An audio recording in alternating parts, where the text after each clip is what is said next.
recording. Perfect. All right. Excellent. All right, so welcome everyone.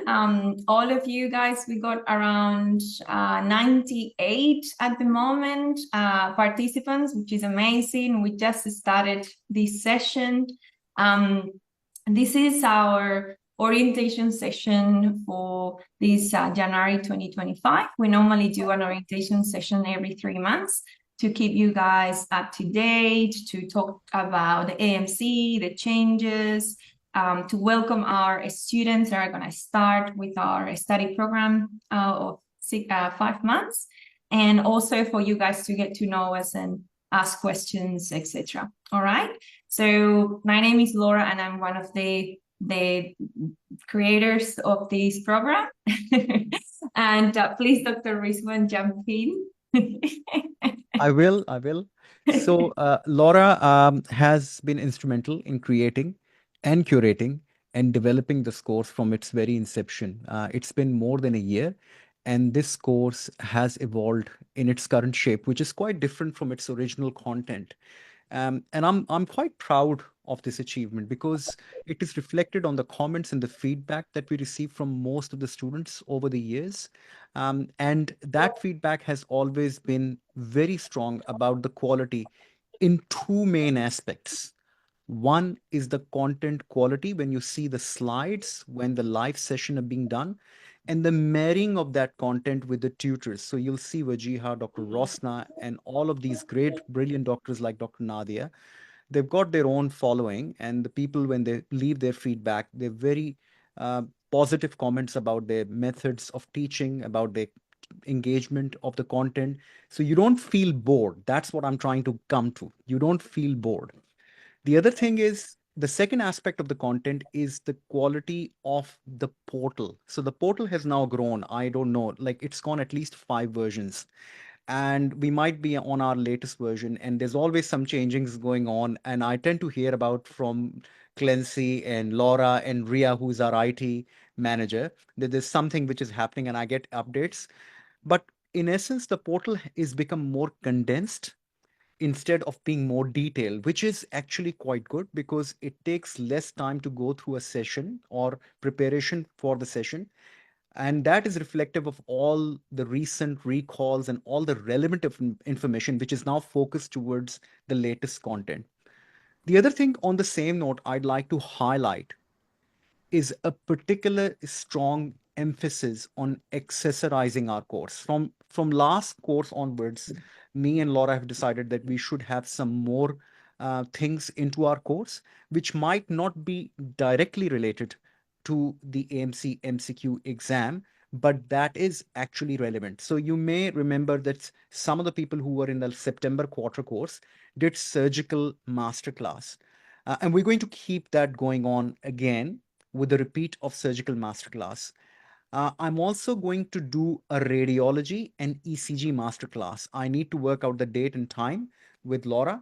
Oh, So that's awesome. absolutely, absolutely. So there'll be one session, and that session is going to be super focused on the ECGs that you're expected to see in your MCQ exam, or the ECG that you may face in your normal practical clinical life, because some of you may be lucky enough to get into the job business right after AMC MCQ. Plus the radiology that really matters, the basic radiology of CT scans of the head, the CT scan of the chest, abdo, pelvis, the X-rays, the basic ultrasonography findings. So I think these are all very relevant. And we are adding these additional contents. And you may feel that this is something which is not relevant, as I said, directly to the AMC MCQ, but it adds so much more value. The other beautiful aspect of accessorizing with these things on board is that to keep the course fresh. These sessions are going to be interactive. I am now in my age and with my experience, I'm coming to a point where I'm drifting away from slides, and I like to create a slide just for discussion. I know that, look, lots of content that is going to be taught to you, it's going to be very didactic, it's going to be very point focused. So you do need those pointers on slides when you're doing the main course. But when you're doing these accessories, they are going to be slide driven, like as in just a slide pointer. And then I'm going to engage you in a discussion that, look, this is a patient, this is the ECG, what do you think? So that quiz aspect to the whole situation. So you feel that you're learning something live. You don't have to go and read back onto it. And same is what we've done in our surgical masterclass. We will go and move on into more interactive model of learning. Now, before I give reins to Laura to take on, I'll just add one more point in terms of your careers that, look, you guys are perfectly timed to the ongoing recruitment scheme. Now, we are big on career guidance, as you know. The April, May, June is going to be the first round of recruitment. So this course is obviously going on till what's the last date of this course session, Laura? Is it going to be somewhere in March or April? Um, last day of the course session is, let me think, it's 3 months after we begin on the 27th. So I can somewhere around mid-April, I guess. Yeah, I think yeah. so. I have Yeah. actually the timetable around here. So the point that I want to make, when you have your last session in mid-April, I want you to start getting your CVs and application form responses and cover letter ready. Do not wait for your results. Get them ready, and you can make a small claim on your CV that AMC MCQ exam, whenever your dates are, is to be taken on that date. So you've got that conscious awareness that your exam is due whenever it's due, but you've got your CV and application and selection criteria ready. The reason I'm saying that is you would realize that you don't become job ready the day you pass the exam. You become job ready at least a few months of CV version 1, CV version 2, CV version 3. Talk to any of the tutors who have been able to secure a job. It took them at least 6 or 7 CV edits, at least half a dozen interview calls, okay, to get to their first job. Now, it's all good that you're preparing for AMC MCQ. That's a essential key.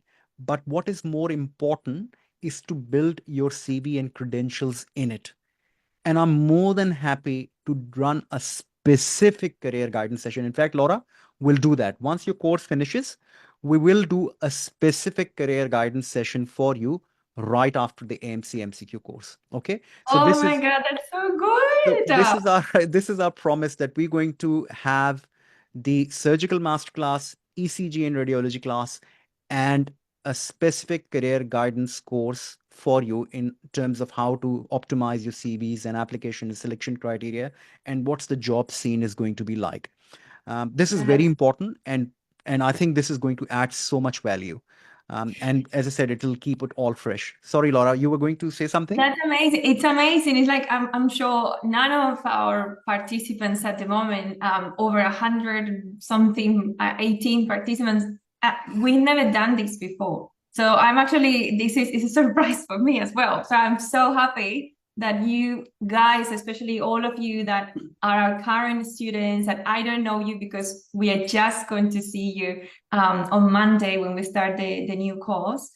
So this is all for you. It's so good. So thank you so much, Dr. Rizwan. And what you don't know is that around 4 years ago, I did an observership, an online observership program with Dr. Rizwan with emergency focus. That was amazing when I was looking for a job and improving my my CV and getting all of these CPD points that were required.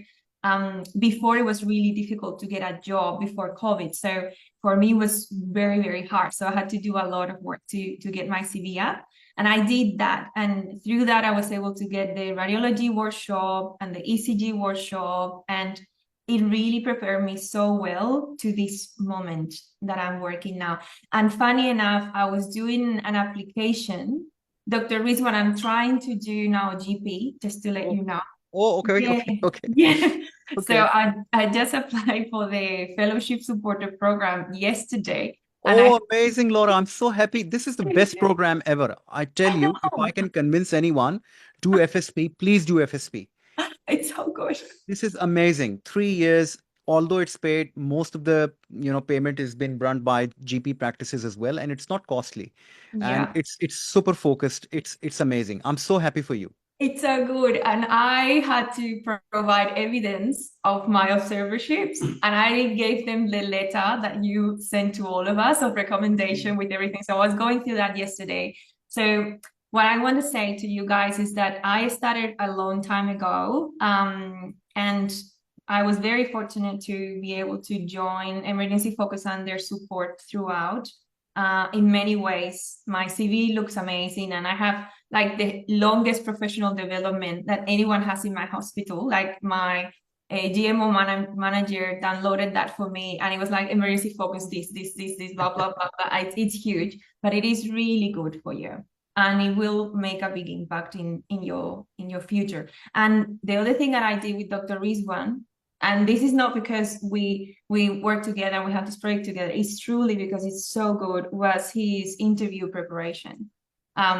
That interview preparation that we did, it was 3 hours. You gave me feedback.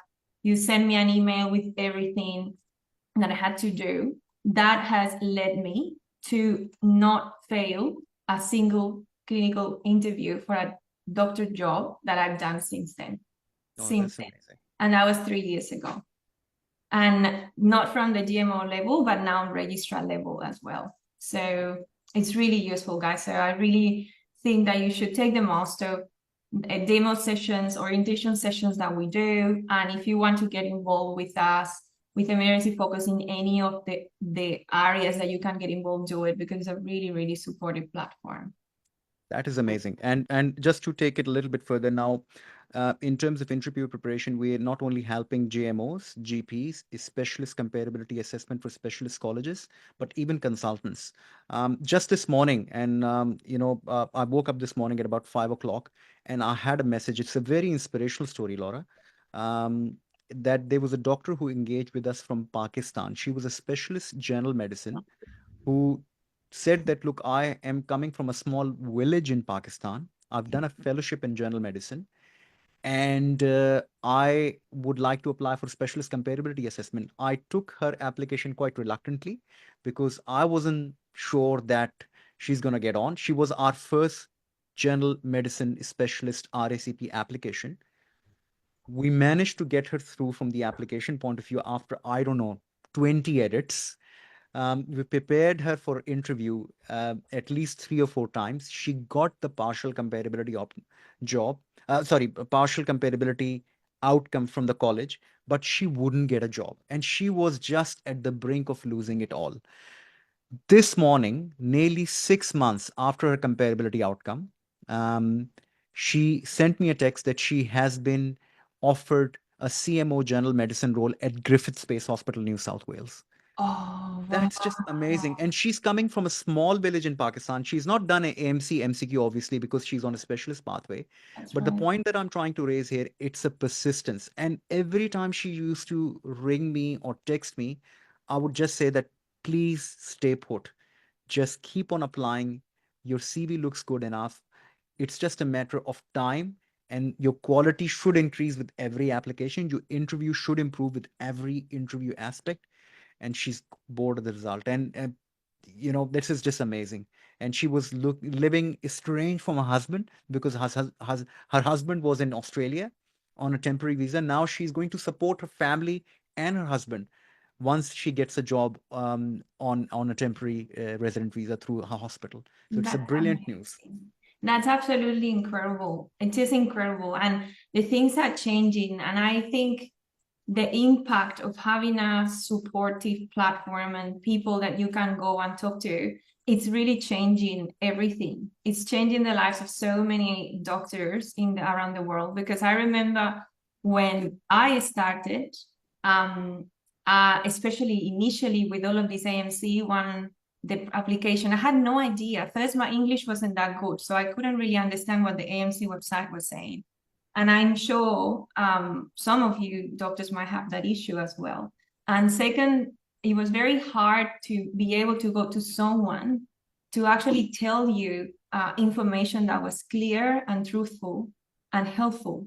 So this is a humongous change. The fact that now this process of being expedited, that specialists can go through that. Like Dr. Wajiha is one of our, like, I think she's brilliant in what she's done. And she's one of our tutors, and she was one of our students as well. And she persisted and persisted during the year, and she got offered a job in one of the best hospitals in Australia, in Sydney.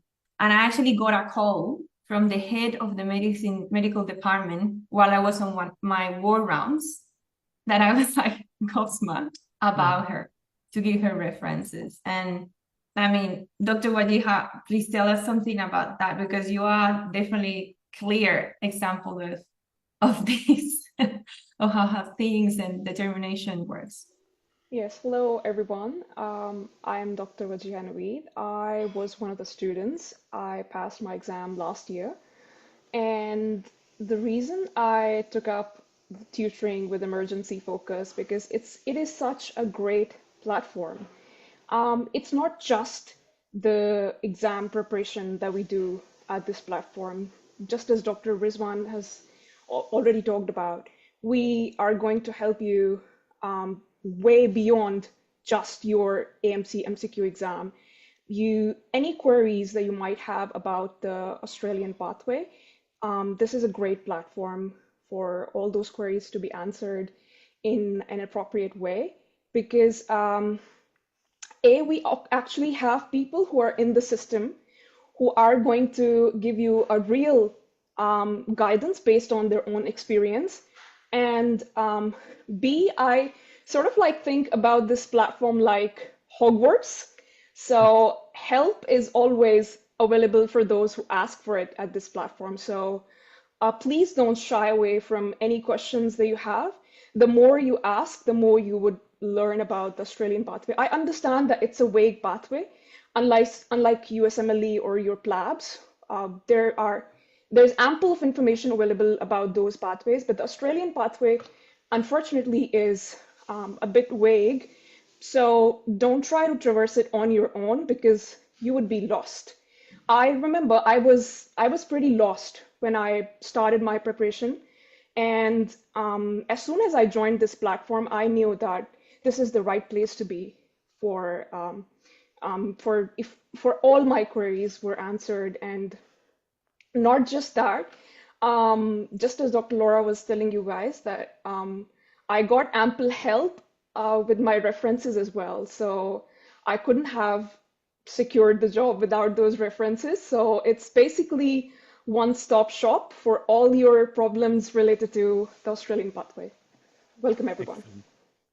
And Wajiha, you also helped us running the GP workshop. I remember that's where I met you for the first time, and it was through Laura's recommendation, actually. When I put out the expression of interest, Wajiha came up, and then Wajiha told me about Laura, and then it was great.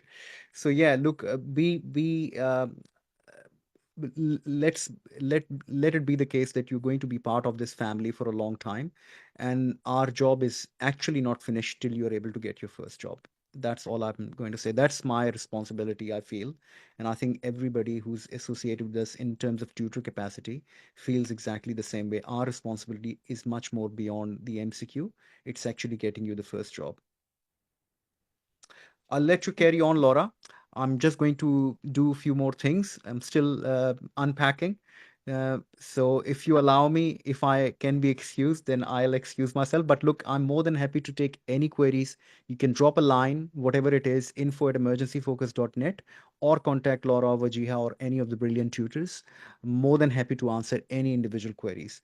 And please look out for session. It's free. All of these things that I've talked about today in terms of career guidance, radiology and ECG, and surgical masterclass, they're all for you specifically, exclusive of everything that you're already, paid for. Okay. Thank you so much, Dr. I'll let you Rizwan, go. for the humongous sacrifice. You might be I'm sure you are jet lagged. Go back. And congratulations, Laura, on getting engaged. You've got certainly a glow on your face. Thank you. Thank you. I'll send you an invite for the wedding. Yes, please do. Otherwise, I'd be very upset. Thank you so much. All right, I'll Thank you, let you Dr. go. Rizwan. Bye. All right, guys. So we're gonna start in a way. I mean, once you get to know us, you'll see that once we do all of these orientations and little events online for coaching and guidance, we kind of start in a way. We really give you space for you guys to know us, and we take our time as well. Like, we are not pressured. Yeah, we try to do things in a nice way, and to especially give you the information that we think it's important, no matter if you are going to join any of our coaching or courses, or if you just want to have information. All right, so the first thing is I will ask any of you to actually, let me just ask Dr. Victor. Dr. Victor, you're there. What is the AMC MCQ, and what was your experience when you did this exam?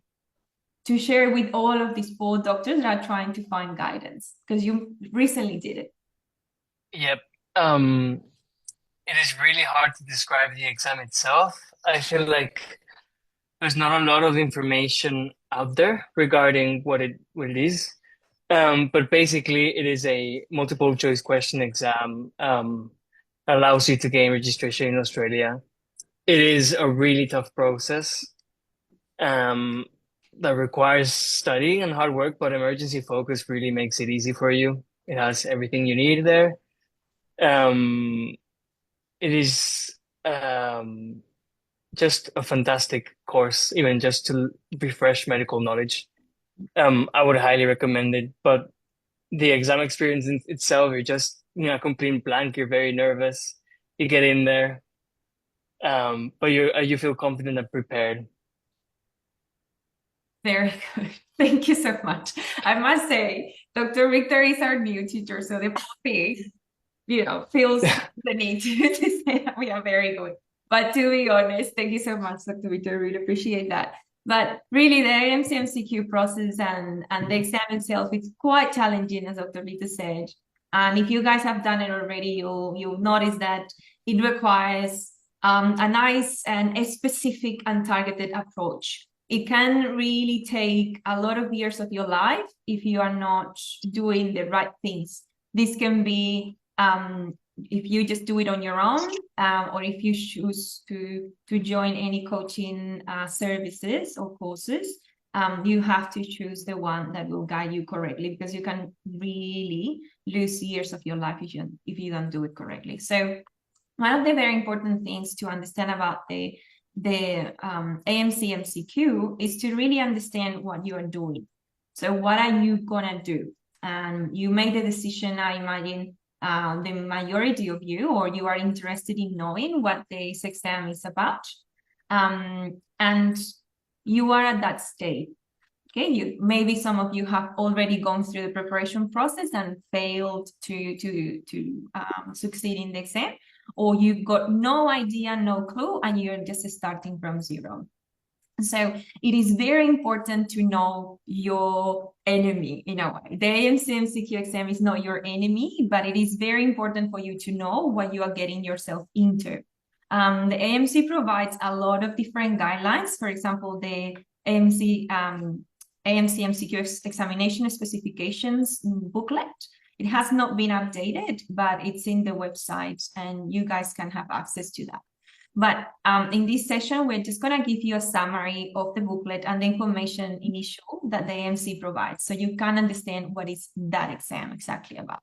So it's important to understand that the AMC MCQ exam, it's called AMC CAT exam. Does anyone know what's the meaning, what's the real meaning of having a computer adaptive test MCQ exam? What's the meaning of that? Anyone wants to tell me? Dr. Gilbert Aguilar got you there with your glasses and your headphones. Any idea? Does this make any difference, or is it just a normal MCQ exam that you just click one and go see? Hi. What I've been reading and everything is like it adapts the way you answer the questions. The more easy questions that you have correct, and the harder questions you answer. That way, even if you answer a lot of easy questions, at the end you're gonna fail. You have to like make a balance between. That's the thing I understand. That's right. Thank you so much, Dr. Gilbert. That's right. So it means that you are going to do an exam against a computer, all right?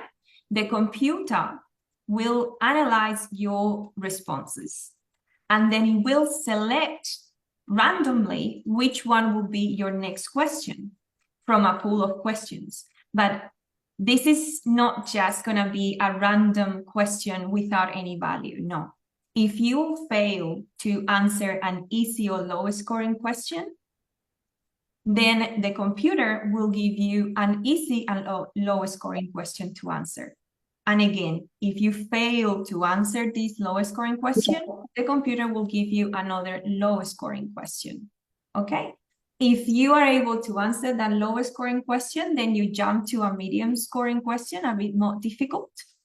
And if you fail to answer that one, then you go back and the next question is a low scoring question. Let's say that you are able to answer the low scoring, the medium scoring, and you go to the high scoring question. And you fail to answer that one, then you go and you are placed back into a lower scoring question. What happens that you have a certain limited, a limit of time, and you have to complete 150 questions. But within those 150 questions, you have to make sure your knowledge is good enough for the computer to produce enough good scoring questions for you. So when you answer them correctly, you have enough points to pass, which makes it very complex.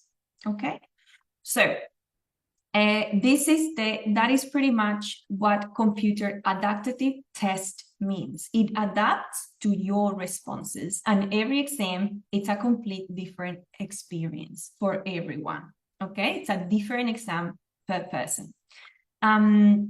They are all multiple choice questions. These exam centers are around the world. They are Pearson exam centers, and the exam lasts for 3.5 hours, okay? And you have 150 questions to answer, okay? You are expected to complete all of the items. What happens if you do not complete all of the items? That most likely you will fail because there won't be enough score for you to be able to reach that passing mark, okay? So there are a lot of centers around the world, and the most recently added is the Sri Lankan center, okay? Now, in your first steps, and this is from the AMC website, the first thing that you need to do, all of you guys, is to make sure your medical school is eligible for this exam, okay? Not all medical schools are. The majority of medical schools in the world are eligible, but you have to go to this website and go to your step 1, select your country and your medical school, and make sure that your degree, your medical degree and title are part of the sponsor list for the AMC. Sadly, 5 Chinese medical schools have been removed, okay? And those Chinese medical schools are the ones listed here. So sadly, the doctors that have graduated from these schools cannot go through the AMC pathway at this point, okay? All right, so the new testing centers in 2024, there was we had this great news that we were gonna have a new center in Pakistan, but at the moment that's still under negotiation. Sadly, we're hoping that in 2025, this center will be open. The same for Malaysia, but in this case, there is no confirmation whatsoever. But we have a new center here in Sri Lanka, which is a really, really positive news for you as well. Okay, so we pretty much have answered what is a computer adaptive test, so CAT MCQ examination, all right? So the first, and this is explained in the booklet that the AMC gives you, okay? This is not me telling you, they are telling you this, okay? So the first question when you get to the exam, the first question will be a random question, randomly selected and placed for you. And then the next questions will be chosen depending on your answer, okay? So if you answer correctly, a more difficult question will show up. If you answer it correctly, a more difficult question will show up. The more difficult the question, the more points you gain, okay? The AMC has this blueprint, which they pretty much say that in your exam, you will have out of the 150 items, which are these random questions, you will get 30% of medicine, 20% of surgery questions, and then 12.5% of the rest of the blocks, which include population health, which is biostatistics, ethics, epidemiology, mental health with psychiatry, child health, and women's health. But this is not like that, because the actual principle, the base core principle of this exam, it is that it adapts to your answers. So sadly, it will vary depending on your answers, and a lot of the time it doesn't follow this percentage. There are a lot of people that get random questions on just ECGs, a lot of people that don't get any surgery question, a lot of people that get lots of biostatistic questions, or you might not get any, or you get lots of child health and pediatric questions, etc.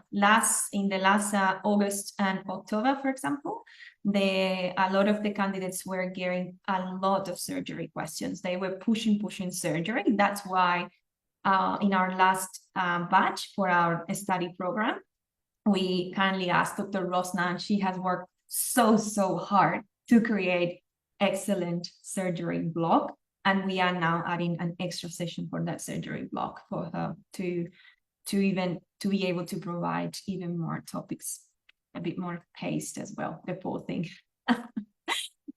So yeah, this means, what is the meaning for you? For you guys that are there trying to get this exam, the meaning is, man, you cannot escape a subject. Do not escape anything. I mean, you can't.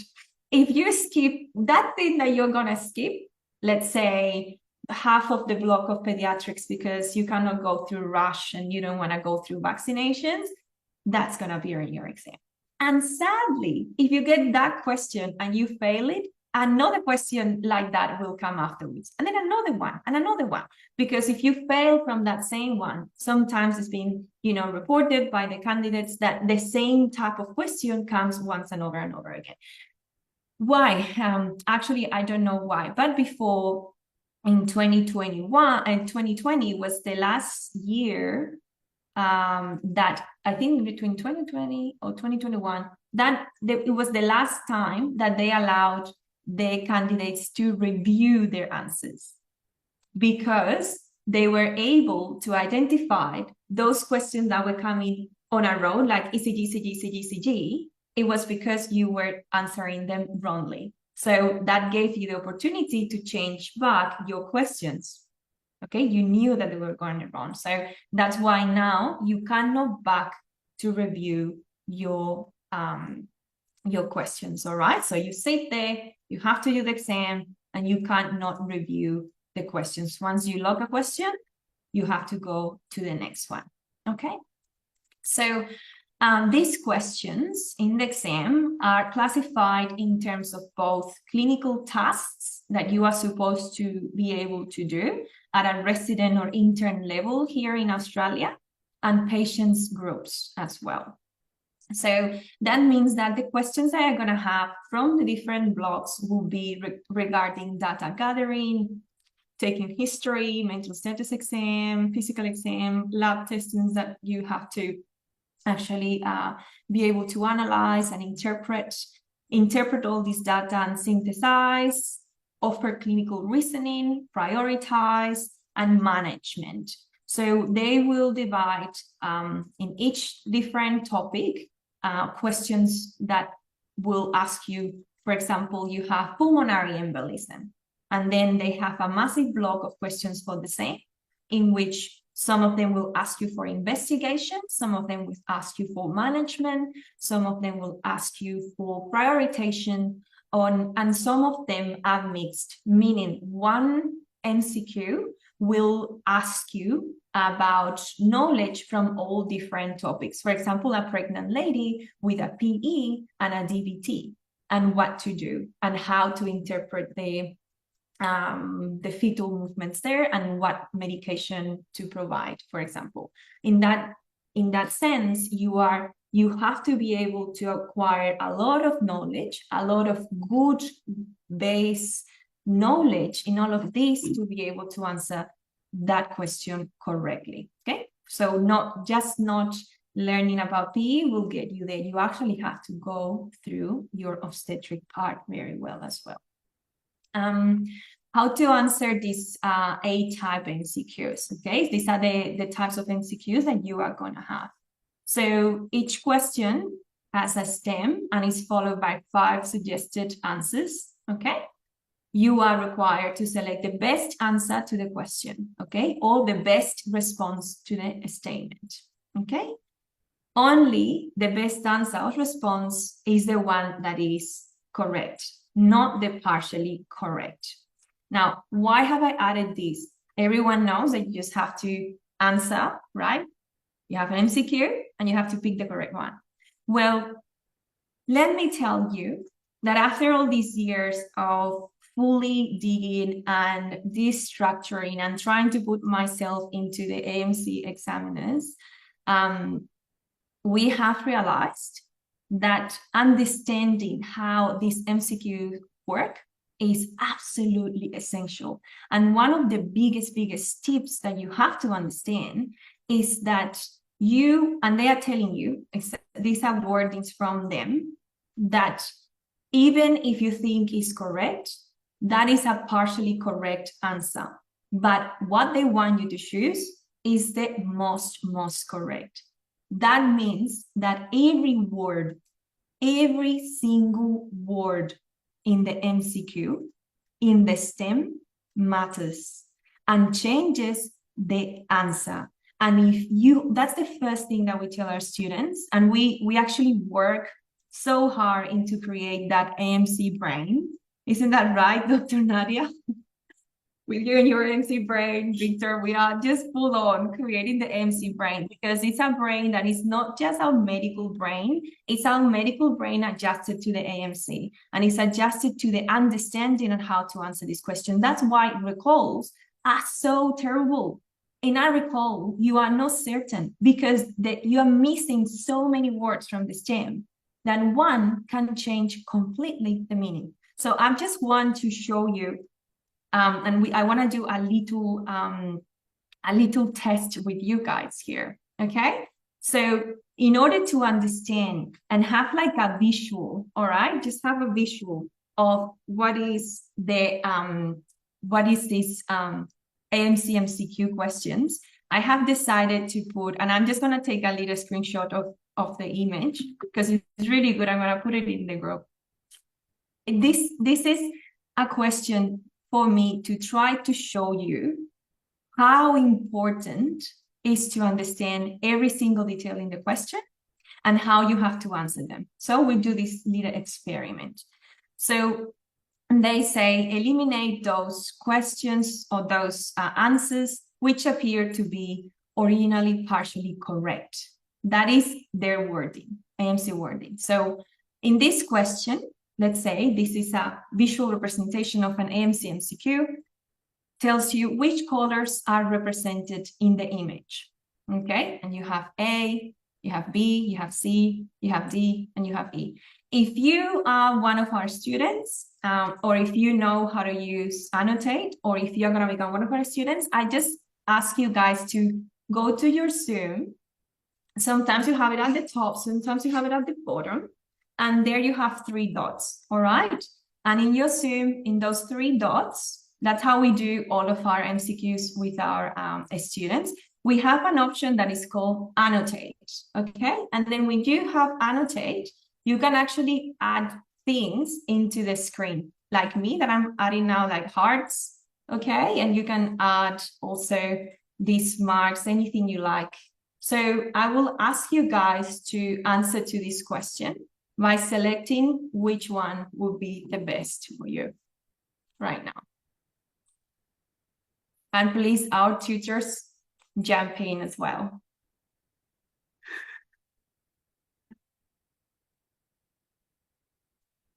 Oh, wow, we got like a few people there.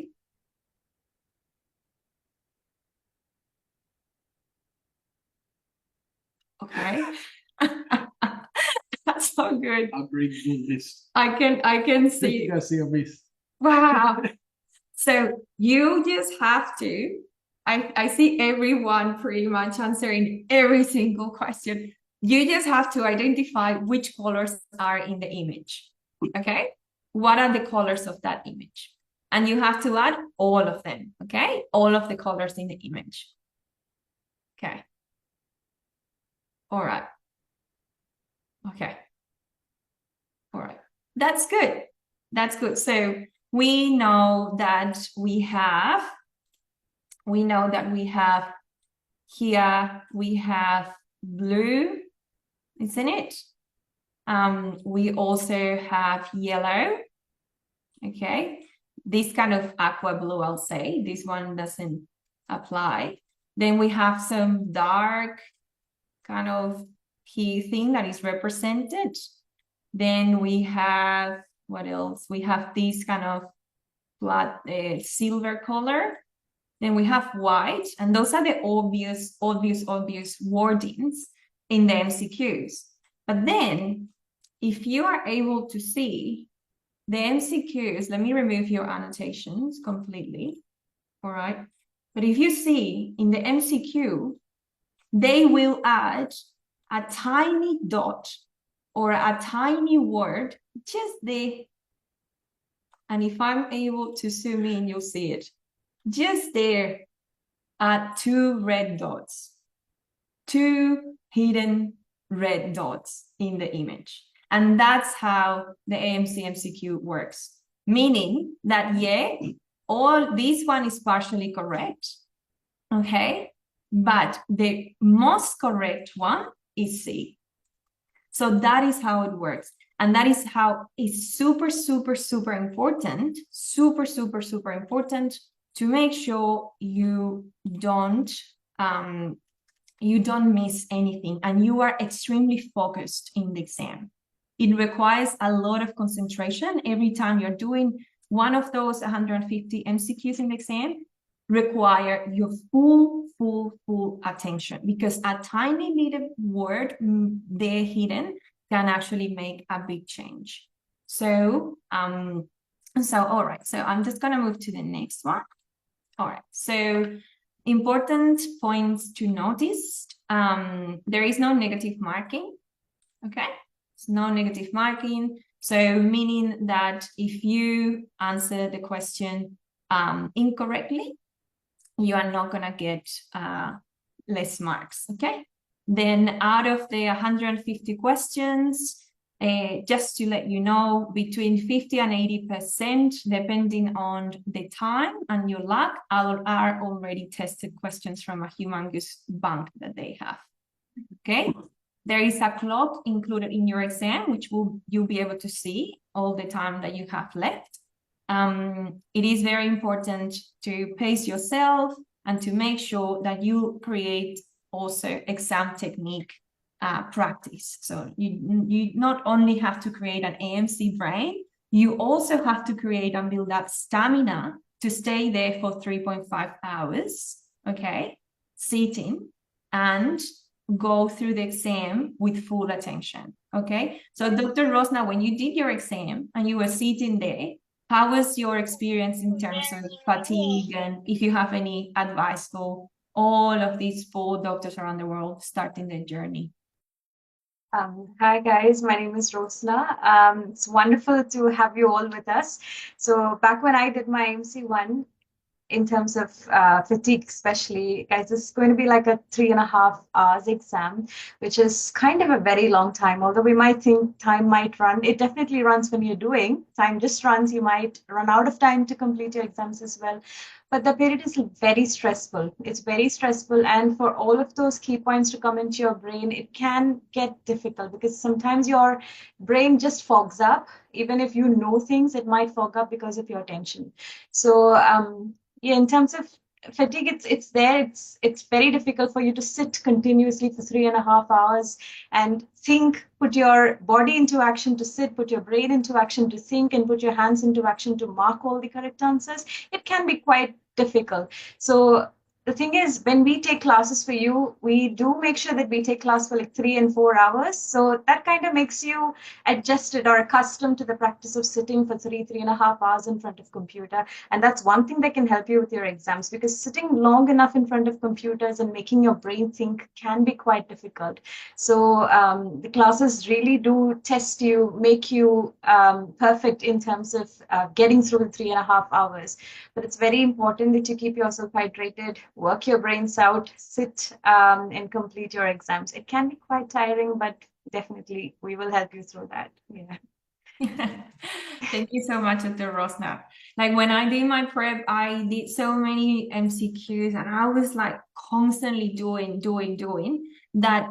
I always say this, but it's true. I was so fed up with that exam. I did such a humongously long preparation and I was so tired and so sick of everything that I just wanted to get through the exam. That I got through the exam, I had very little patience. And I started, and in the middle of the exam, I just went to the toilet, took like 5-minute break. I just couldn't keep going. And then I finished my exam, but on time, and I actually had time to review because lucky for me, in my time, 2020, I was able to review my exam. But what I want to say is that the work that I put into teaching my brain to answer MCQs and focus on those words, like putting all of these alerts, like, okay, red flag, this word is a red flag, this word is another red flag. And I have to put them all together in order to get the right answer. That helped me so much when I did my exam that even I had time to the toilet. But you shouldn't even follow these things. You just have to be there and sit and do it with focus and finish the exam in your 3.5 hours, okay? So the scoring system, we talked about that. It's 150 questions and you just have to try to have enough knowledge to make sure. So a lot of people get this wrong. You don't need to have all this knowledge to answer all of these difficult questions. You have to have enough knowledge and a good base, fundamental base. So all of those easy questions, you answer them. So then you can go to medium scoring questions. The problem comes when the candidates don't have a good foundation. That means that they keep failing into very, very easy questions. So the strategy is to make sure you do not miss any easy question, okay? And even if you are dropped back to the easy question, you can quickly go back up into a higher scoring one.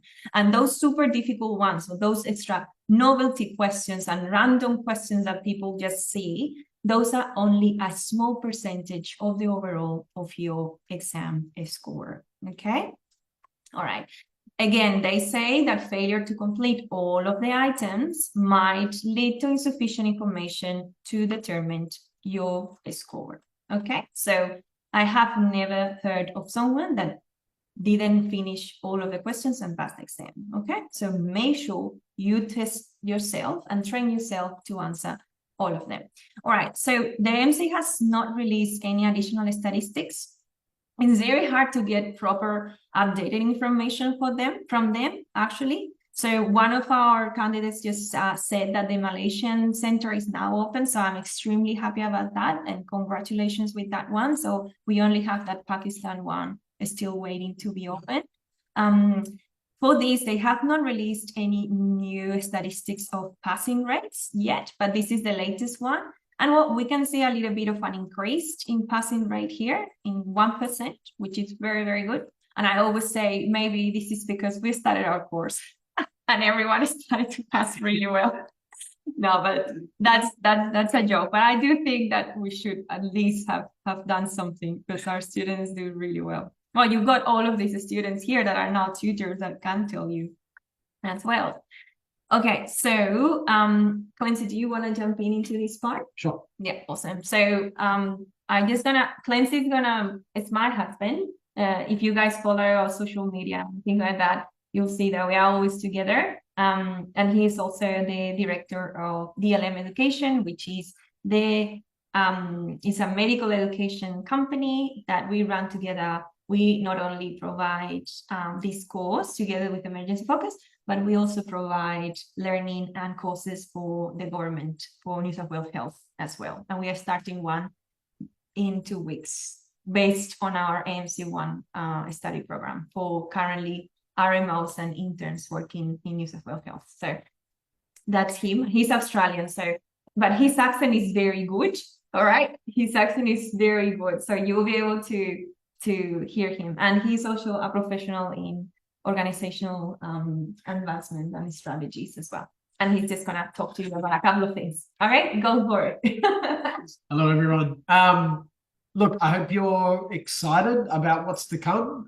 And just from me, good luck with everything that comes beyond today. And yeah, we hope you're ready to embark on a very exciting and in many cases, quite a committed journey. So look, just a couple of things from me. When we prepare, novel ways of going through our course and, the information that we want to give our students, we obviously do a bit of research. We check what's changed within the AMC. And so we're always adding new and updated information into our course. So look, just a couple of key points regarding the pathway through IMGs. Look, this is not going to be a surprise to you. The registration process, right, to become a working doctor in Australia, it is notoriously complex and long, right? But, for those of you that have very, very clear goals and are fully committed to this, you'll get through. And the good news is that in spite of the fact that it takes a bit of time and it takes a lot of commitment, in spite of that, it is getting easier. Right? So it's getting smoother. There is more procedural efficiency. That's come because in 2024, so the year just passed, they, through the AMC, they conducted a review. It's called the Crook Review, right?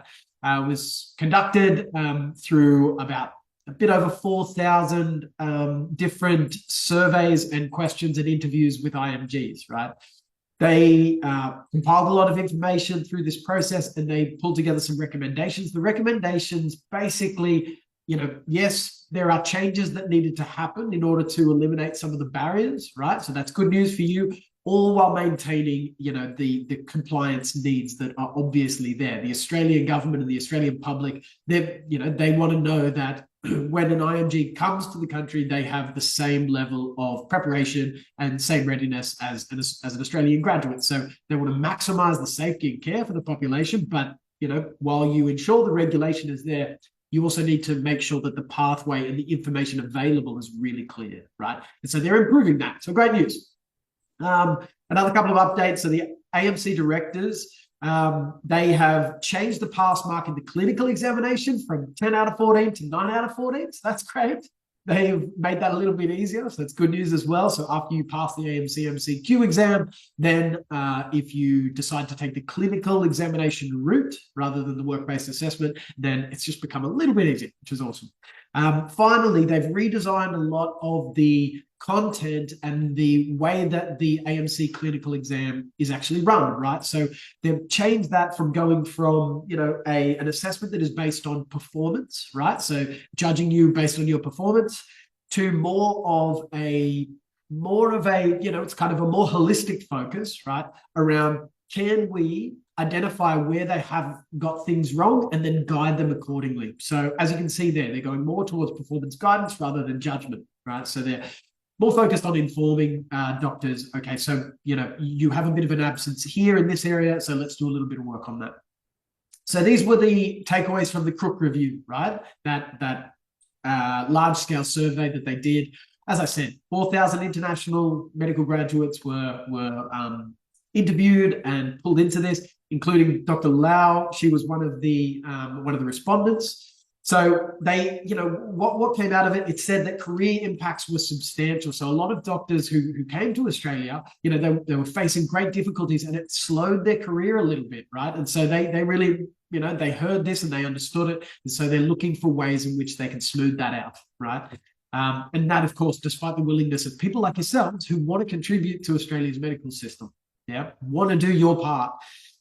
There were a lot of family impacts, which is another thing that the Crook Review identified, and now they're looking to improve. We have a lot of IMGs that come, both husband and wife are doctors, and they might have kids or they might not have kids, but they are sometimes, forced by the regulations that exist to work in different places. They might have to work in, one in a remote area and one in the city. And these are challenges for, IMGs of the past that hopefully won't exist so intensely in the future. So it's good news. And discrimination and bias was another thing that they found, right? And they've said, okay, we've recognized that some of the perceived preferencing of Australian doctors, what's called the 10-year moratorium, which I won't go into that, but it's another area in which, essentially international IMGs were, they were discriminated. Yeah, they were discriminated against in a way that, without putting it easily, they had to do more work in the rural and remote areas. It's as simple as that. Over a period of 10 years, in order to receive the same opportunities, salary-wise and process-wise, as Australian doctors, right? So challenges there that they're going to try and draw back. And finally, there were issues of access to some of the testing centres, and so they've opened a new test centre in Melbourne for the clinical exams in particular, which is an AMC, necessity. But it's also just going to, for those that are in Victoria and for those who can travel to Victoria, it's just going to make things a little bit easier and streamline the process somewhat. Thank you so much for the news. And here's the new explanation. I'm joking. So thank you guys. So these are pretty much the news that we got. So what is the one thing that I didn't know, actually, thank you so much for pointing this one out. It's the 10-year moratorium policy as well, that no one, like us IMGs, don't know much about it. But yes, once you gained your registration, you are supposed to work outside as a specialist, in outside of the big cities for 10 years. So we have a lot of IMGs, specialists working in more rural regions because of this. But the good thing is that now, depending on where you work rurally, you can 1 year of work there might be equivalent to 2 or 3 years to this moratorium. So you don't have to actually work for 10 years there. And if your partner or family has a job and they work in the cities, then you are exempted from that moratorium, which is a new thing. It's really, really good. All right, so those are quite important things that I think you guys should know as well if you are planning to come to Australia. One thing that we get asked a lot is, how does the pathway for me, the standard pathway looks like? So you guys know the standard pathway, it's pretty much the pathway that we have to take as doctors to gain our registration in Australia. So the first thing that we need to do is to make sure that our medical school and our title are accredited here. And the second thing to do is to create your EPIC account and verification, which we have a slide that we have created here for all of you to screenshot.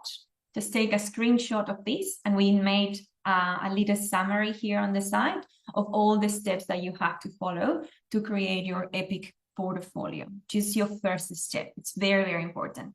Okay, so it's there. Take a screenshot. I'm going to go back briefly. So once you get your EPIC portfolio and you do the assessments and you become able to do it, you receive an AMC number. Okay, this will be here. And with your AMC number, you can book for your AMC exams. Okay. I'm not sure where you are in your pathway, but you should be somewhere before this line, like that. Or maybe you have already scheduled your exam. So once you have your AMC number, then you can schedule your exam. So what happens after? And this is a question a lot of people ask.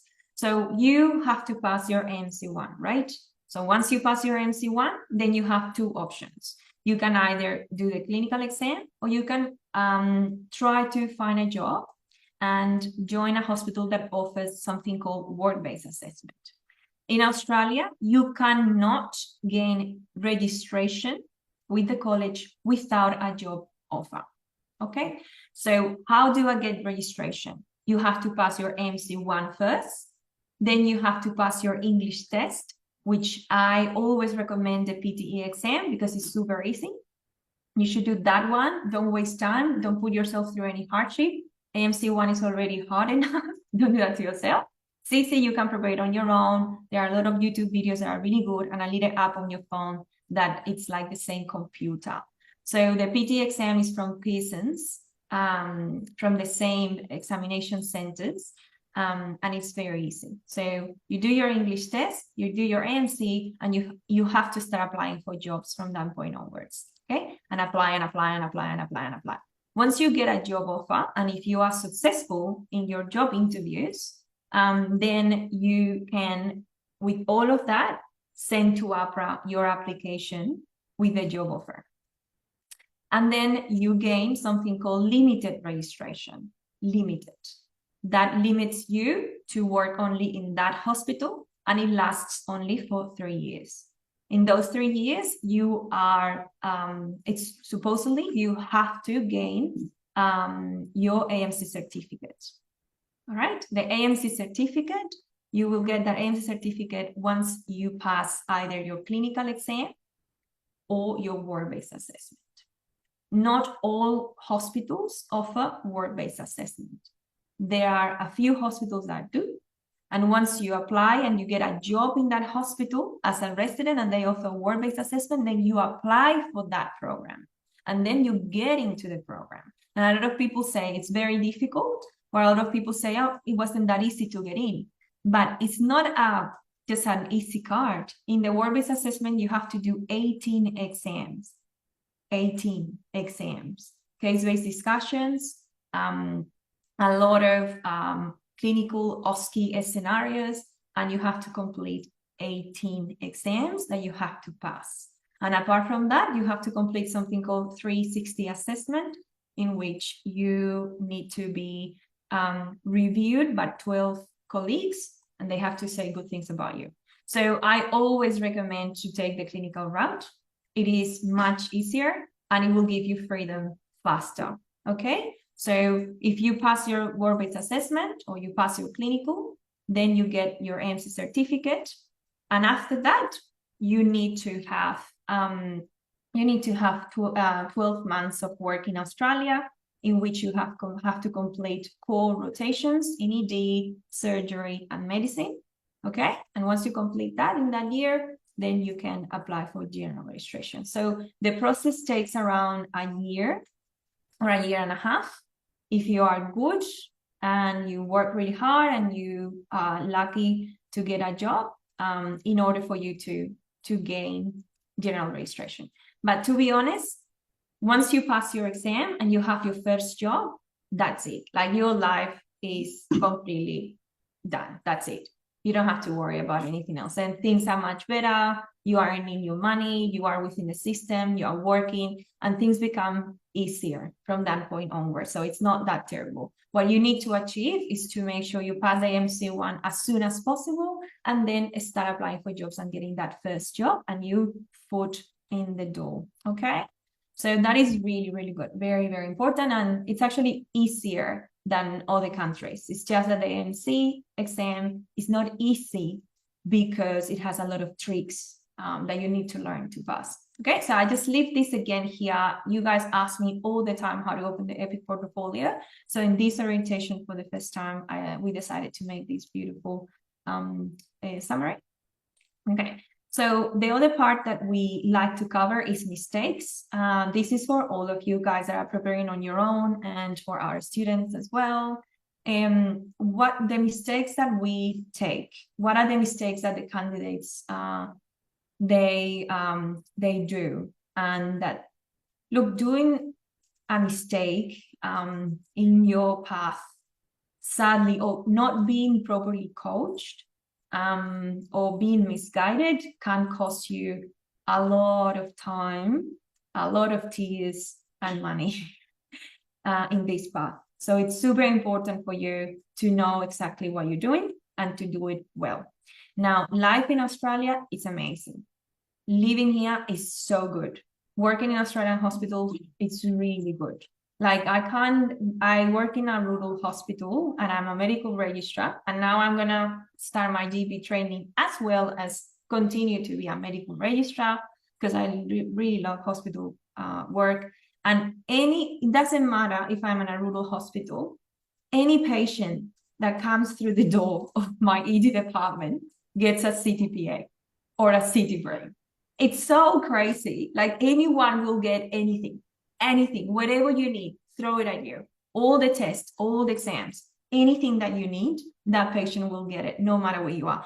It is so heavy that I'm actually auditing the amount of CTPAs my hospital orders and the rationale behind, because it's crazy. But what I want to say to you is that you will have a lot of tools and resources to fully feel that you are doing good medicine here, which is great. Okay, which is great. So the first mistake, so we are in those mistakes, those things that you cannot make. Okay, so the first mistake that a lot of the candidates do, and the doctors, is not understanding what the AMC1 Foundation means. So the AMC1 Foundation is your core knowledge foundation, okay? And a lot of people fail to understand this, okay? It is very, very important, okay, to understand the essential importance of acquiring in your preparation a strong core knowledge foundation for this whole process. And this is pictured like that. I like to do this diagram and picture it here with you in this way. So this is a representation. As you can see, I like to represent things in drawings of two different candidates. उंगली बाहर Oh, क्या करना है बताओ दूध लाऊं दूध P low hello. I wish I could understand. Hola, ¿cómo estás? Muy bien. That's Spanish, so we are now balanced out. All right, so these are two candidates, all right?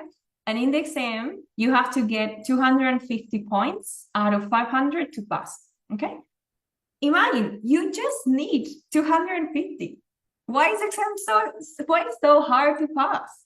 Isn't it? It's only 250 out of 500. Even in med school, if you get 5 out of 10 or 50 out of 10, that's actually pretty easy. Like it's just 50% of the code. But why is it so hard? Why so many people fail? And why so many people spend so much money in this? Because once you start this process, you're going to see that everything is financial.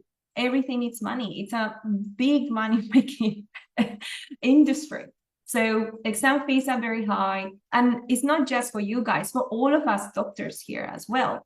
All of the programs, all of the courses, they are always $5,000 plus, $10,000 plus. The exams that you have to do for a specialty, all of that is costly. My even GP training is $40,000 in 3 years that I have to pay out of my pocket. So I'm just telling you, it's a lot of money. So it's better that you work smart and work well from the start, so you can also not hurt your pocket so much. So let's go back to this. We have two candidates, and we're talking about how important is to have a core knowledge foundation and why a lot of people make a mistake. So in terms of A, this is a candidate that has this circle in yellow is their core knowledge. So it's a candidate that have studied and prepared their exam with this level of information about different subjects, okay? So how can I do this thing? Why is this like that? Sorry. Why is it not going? Sorry, I'm just trying to get this. No. It is working. No, it's not. I just want to pass this. Yeah, got it. So this person in A is now, for example, has a basic knowledge of, let's divide it by colors, psychiatry, surgery, pediatrics, medicine, etc. This is their core knowledge. They spend some time, they study the basics, but now they are studying using recalls. What's going to happen when you use recalls? That is going to give you all of this extra knowledge, okay? A little bit, even very specific knowledge about certain topics in certain subjects, okay? You are going to have this person studied a lot of medicine just with recalls. So, well, they got very specific knowledge about the management of heart failure with preserved ejection fraction on a specific type of population, but then they failed to actually understand what heart failure was from the start because they have a full knowledge foundation, but because they have been guiding their preparation through recalls. Because when you guide your preparation through recalls, you are topic target.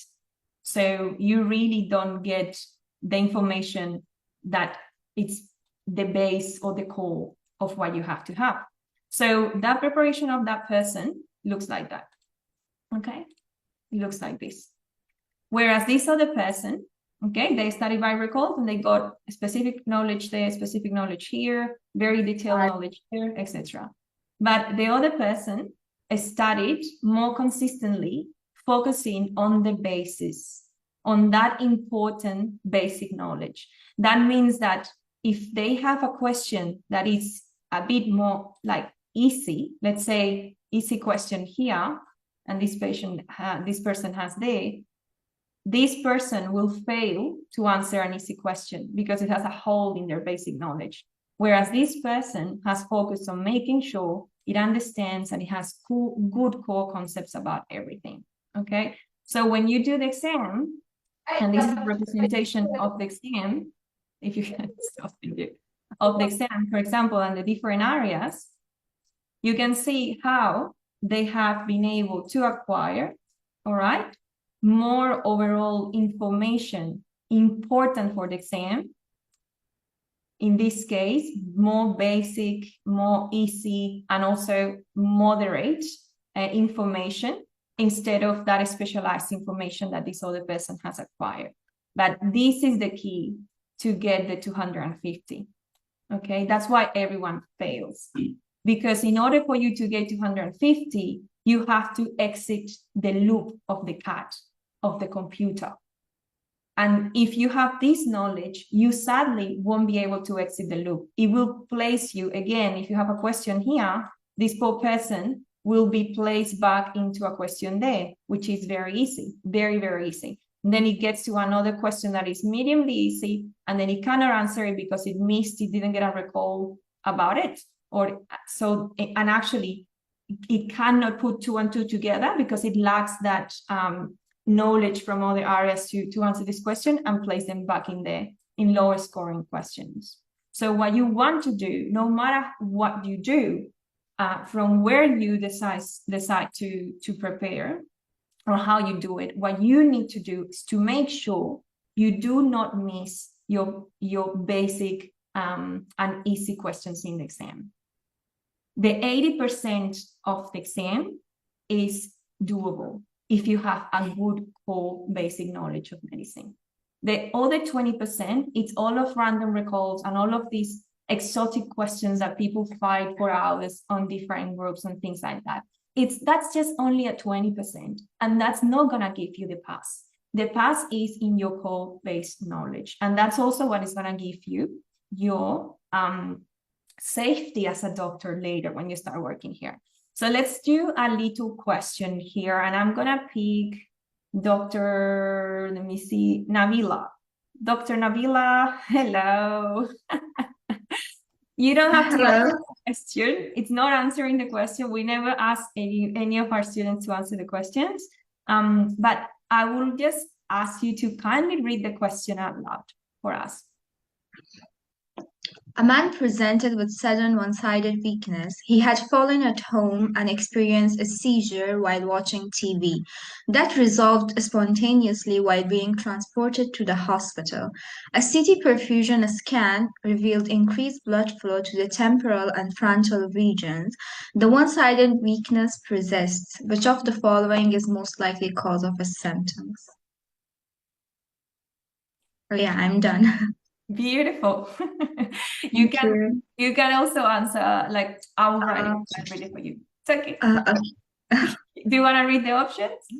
Yeah, I will read Go it. for All it. right. Go for it. So, A, transient ischemic attack. B, thoughts paralysis. C, lacunar stroke. D, cerebral embolism. E, hypoglycemic episode. Beautiful. Thank you so much. Thank you. So, right. So, guys, if you remember the annotate option, just use the annotate option and make a little tick or anything that you like to answer the question here. That's right. Very, very good. Very good. Just keep trying to answer. There is someone that is having kind of like a seizure or something with their controller. Very good. So we got transient ischemic attack, got thoughts paralysis. Someone has put a dot in the middle of the screen. I think that means TIA. Let's give it to that person. There's a person that has decided the three of them. ABC. ABC will be the. That's a good thing. I wish all exams were there. Hey, you could A or B or ABC. Then that's a good thing as well. Very good. All right, guys. So the first day of our class for you guys doing our study program, we actually take just one class, which will be on Monday, to teach you how to understand and how to read and understand the nitty-gritty and all of those little details in these MCQs. All right, but basically, when you see, this is the type of question that you're going to have in the exam. What we do and our tutors do brilliantly is that, of course, we collect all of those recalls from all of these online sources and all of the new ones that come, but we create MCQs for you based on our experience and based on the recalls to make sure we mimic and we give you the closest idea or experience to what you're going to see in the exam. Even though once you get there, it's going to be completely new and different, okay? So in this question, we have a man, which is very, very important for you to actually know. I see like there are lacunar stroke, thoughts paralysis, and transient ischemic attack, okay? That's very good. I'm just going to clear all your beautiful drawings. Thank you so much for participating. Beautifully, but some of them was so big that I couldn't read. So I'm just going to remove them very quickly. So in these questions, it's super important to know what the patient is. So this is a man. They don't give us the age, but the age is also super important. And you also need to know where you are as well, where you are seeing this person. Okay, so far we have a man. What is the issue? Sudden onset of one-side weakness. So we have a neurological sign. So you know neuro questions are high scoring. So this is already a high scoring question for you. And then your legs start shaking in the exam. Then he had fallen at home and experienced a seizure. Okay, so he had a fall and then he had a seizure while watching the TV. The seizure has resolved spontaneously and resolved spontaneously when he was in the ambulance transported to the hospital. All right, so it's a man. It had a neurological issue, in this case, one-side weakness and a seizure. And where am I? I'm in the hospital. Okay, so that's very important, the setting, because the setting where you are, says GP, in a ward, in a rural hospital, in ED, will change the answer as well in a lot of the cases. Okay, so that's very important. So then they tell you that they done a CT perfusion scan. Why? Because, guys, everyone that comes with cold stroke, this is a cold stroke, in Australia immediately gets a three types CT scan, which is part of the stroke protocol. That is a CT brain non-contrast, and CT angiogram, and a CT perfusion scan. All right. So they are telling me that they initiated a stroke protocol. Now, you are not going to know this unless you have doctors working in Australia telling you that that's what we do, and that's what they expect you to know as well, even if they don't add it in the question. So they've done the CT perfusion scan, and it reveals increased blood flow to the temporal and frontal regions. And the one side weakness persists. Which of the following is the most likely cause of these symptoms? Okay, but nothing else. So there is no hemorrhage, there is no area of hypoperfusion, there is no hypodense areas or hyperdense areas given me in the CT scans. So in that case, I'm very, very happy to exclude a lacunar stroke or an embolism of any type.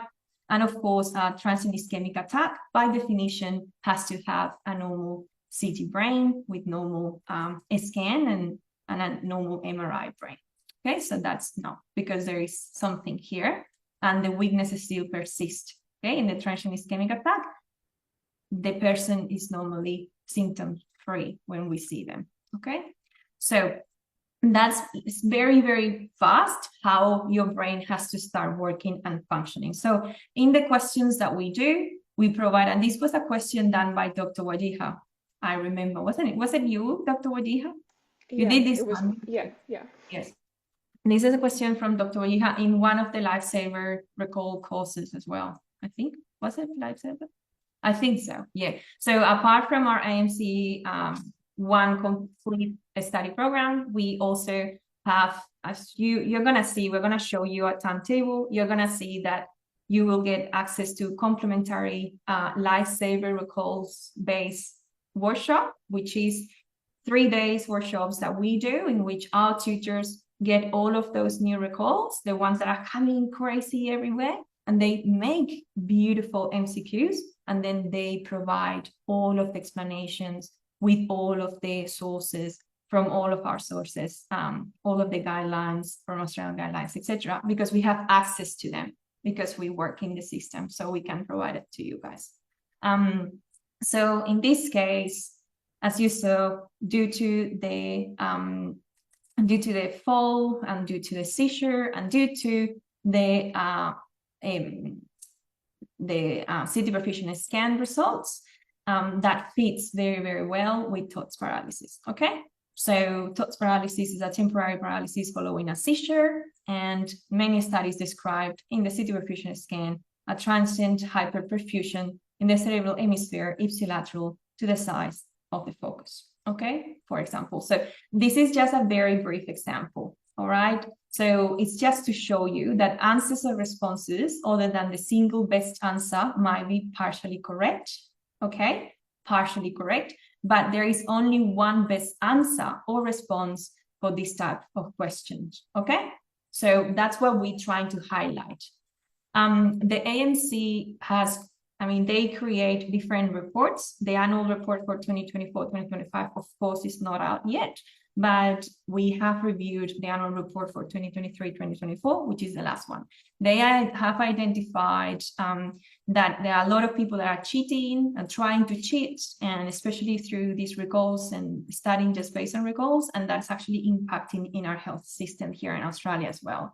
People that sadly only study based on recall enter in something very, very terrible that is called the AMC cycle. It's something that you must avoid at all cost. And I will explain in a few minutes what the AMC cycle is as well. So if you see here in the report, in order to fight people trying to cheat for the exam, they created, of course, this system of identifying new questions, but they also do something that you are going to see once you start your preparation. You might have one question, and instead of them just providing one form of that question, they actually create different versions of the same question with complete different answers, correct answers.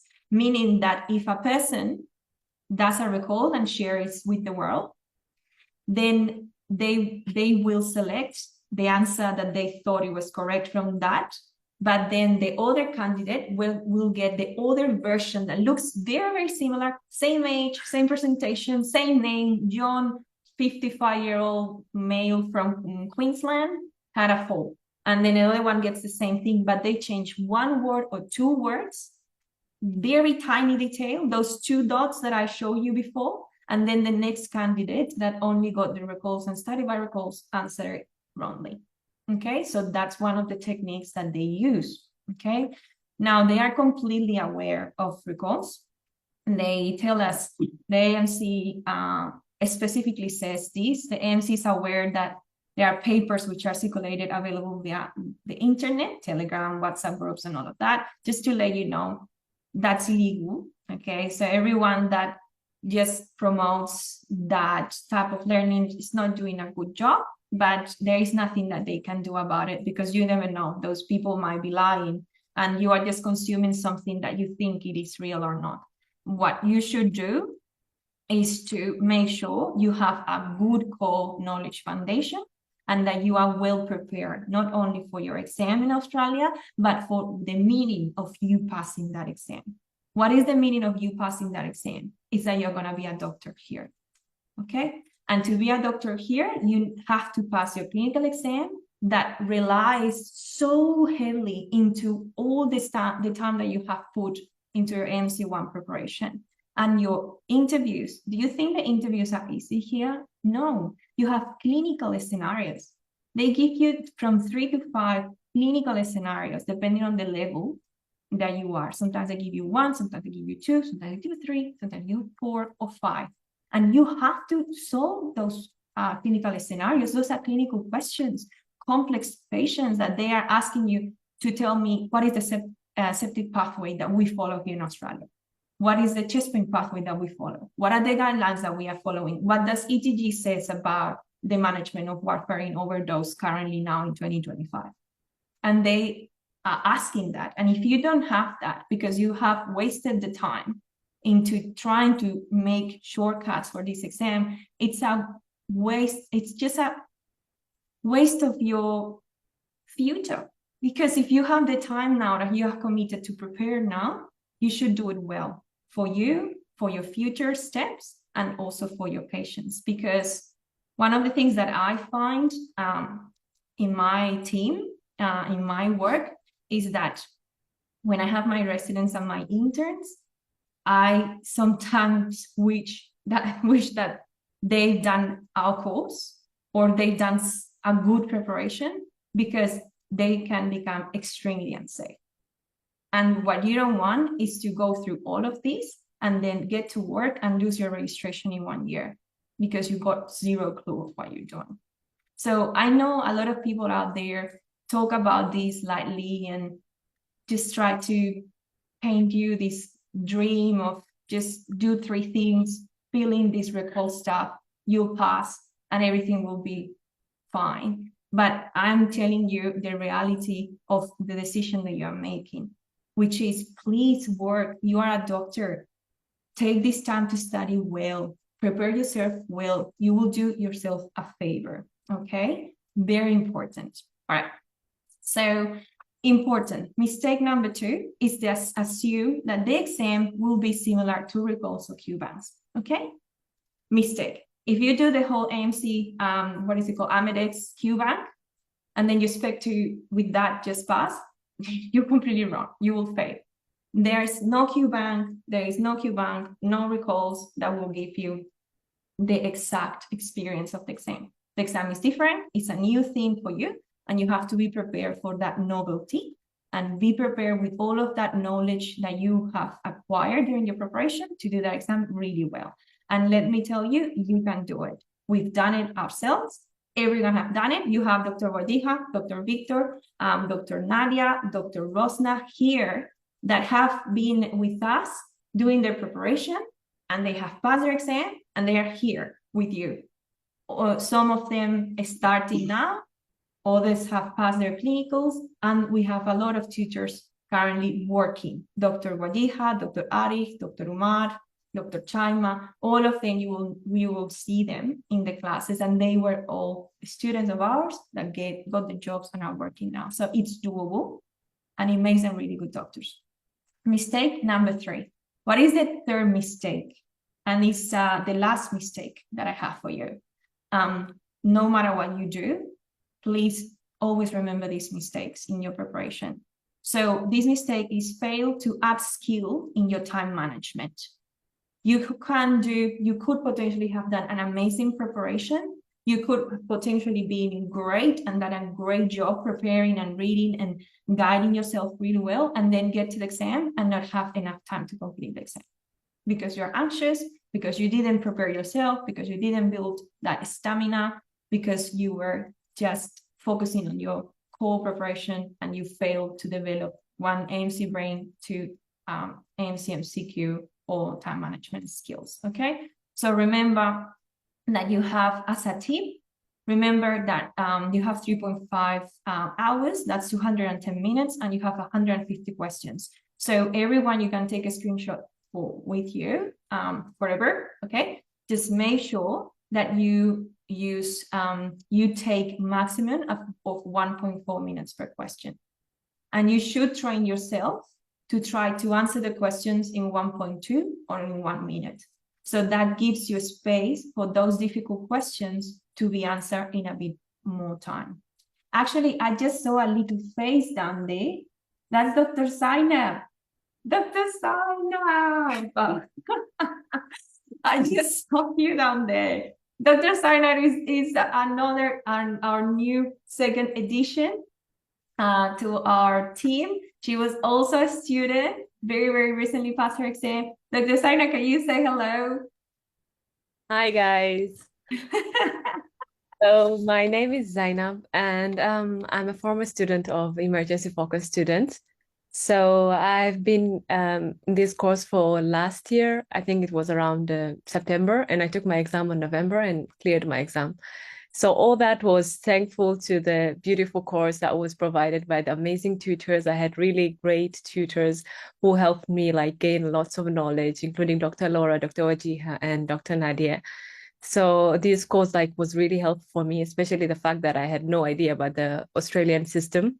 And it also helped me master the examination system, you know, all the Australian system. So for that, I'm really like thankful, and I would like to also like share the knowledge that I gained from them. I mean, it's going to be a bit unfair if I stayed with it. So thank you. That's really good. And one thing I'm super excited about is that with Dr. Zainab, we are working this January 2025, which is actually more a February start program. That is the first class. It's on Monday as an introduction, but the first official class will be the week after that. We are doing something new that is adding a lot of MCQ-based recall questions, a lot of practice. Dr. Zainab is going to be doing all of them, like some of them, sorry. Chima is going to be doing some as well, and Umar, that's another one. But anyway, Dr. Zainab is going to do so many of those. And super important is that Dr. Zainab told me, hey, Laura, one of the new things that is coming up in the exam is a lot of questions like critical care, like anesthesia, kind of based that were very, very weird. So she's going to do a special class just for you guys with, we're going to include it as a new edition in our like critical care, anesthesia, and all of those strange questions that started to come up these past few months. So we're doing that as well as a novelty, because every time we do a course, we only do 3 a year. So every course is completely different from the other, and we keep adding or changing depending on the exam. And thank you so much, Dr. Zainab, for your beautiful input. I got Dr. Zainab, then I got Dr. Zara, then I got Dr. Chima. And I just get it's just so hard for me sometimes. Oh God, to keep track. I'm super happy with our team, and they are wonderful, to be honest. So let me talk about just to finish. I'm just gonna after this give you a little bit of a screenshot. So these ones I want to show you of all of the sources that you can use for your preparation. Okay, I want you to see them. Sorry, this thing is going pretty much on its own. Just gonna go here. I will just give them to you so you can take a screenshot and know which books you can read, which things you need, which guidelines you can follow if you're doing your preparation on your own as well. So I want to explain what is the AMC cycle, and why so terrifying. So the MC cycle is what a lot of people sadly end up going through due to that poor core knowledge. Okay, imagine that you've done the MC, you prepare somehow in a way that you prepare, and you ended up doing recalls or whatever, or having a mismatch of preparation, and you pass the AMC MCQ. Now you've done your English test and you have to start doing job applications. And somehow you are not getting shortlisted, and the time passes, 1 month, 2 months, no shortlisted. There is nothing, you're doing something very wrong there. Not shortlisted, you don't know why, you're not getting any call back. First, you're not getting calls back because even to do job applications and even to fulfill the selection criteria, you have to have really good clinical knowledge and an understanding of what they are asking you to do in those scenarios based on an Australian experience that sadly you don't have. The closest your study and your preparation is to the real Australian preparation, the easier for you will be to answer the selection criteria. Okay, let's say that you get lucky and you got an interview. In the interview, okay, and that's really good. In the interview, they're going to ask you clinical questions based on Australian experience, which you don't have. So a lot of people, sadly, because they didn't prepare well here at the start, they get stuck in the interview phase and they fail their interviews and they don't get called back and they don't get called back. So why? Because you cannot apply and you cannot answer those clinical questions in the way that they want you to do. Okay, but you get lucky. Okay, you get lucky, and you pass, or you don't get lucky, but you decide to do your clinicals as well. With your clinicals, you need to fall back to all of that knowledge that you learned there, and add on top more practical knowledge. But you require already all of that big chunk of your core basic medical knowledge applied to Australia that you missed. So a lot of people sadly have also that experience and they cannot pass their clinicals either.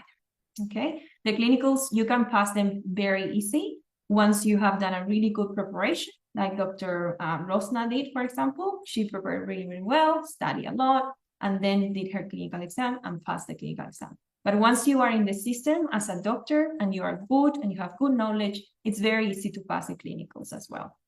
Okay, as I said, the other thing that that happens is that sorry, let me just get, how can I get this back? Yeah. The other thing that happens is that you could potentially get the interview and get the job, and then get your work-based assessment. And it's the same thing. For your work-based assessment, you have to do as well 18 exams, all based in your prior knowledge. And when you do your work-based assessment, you are working full on.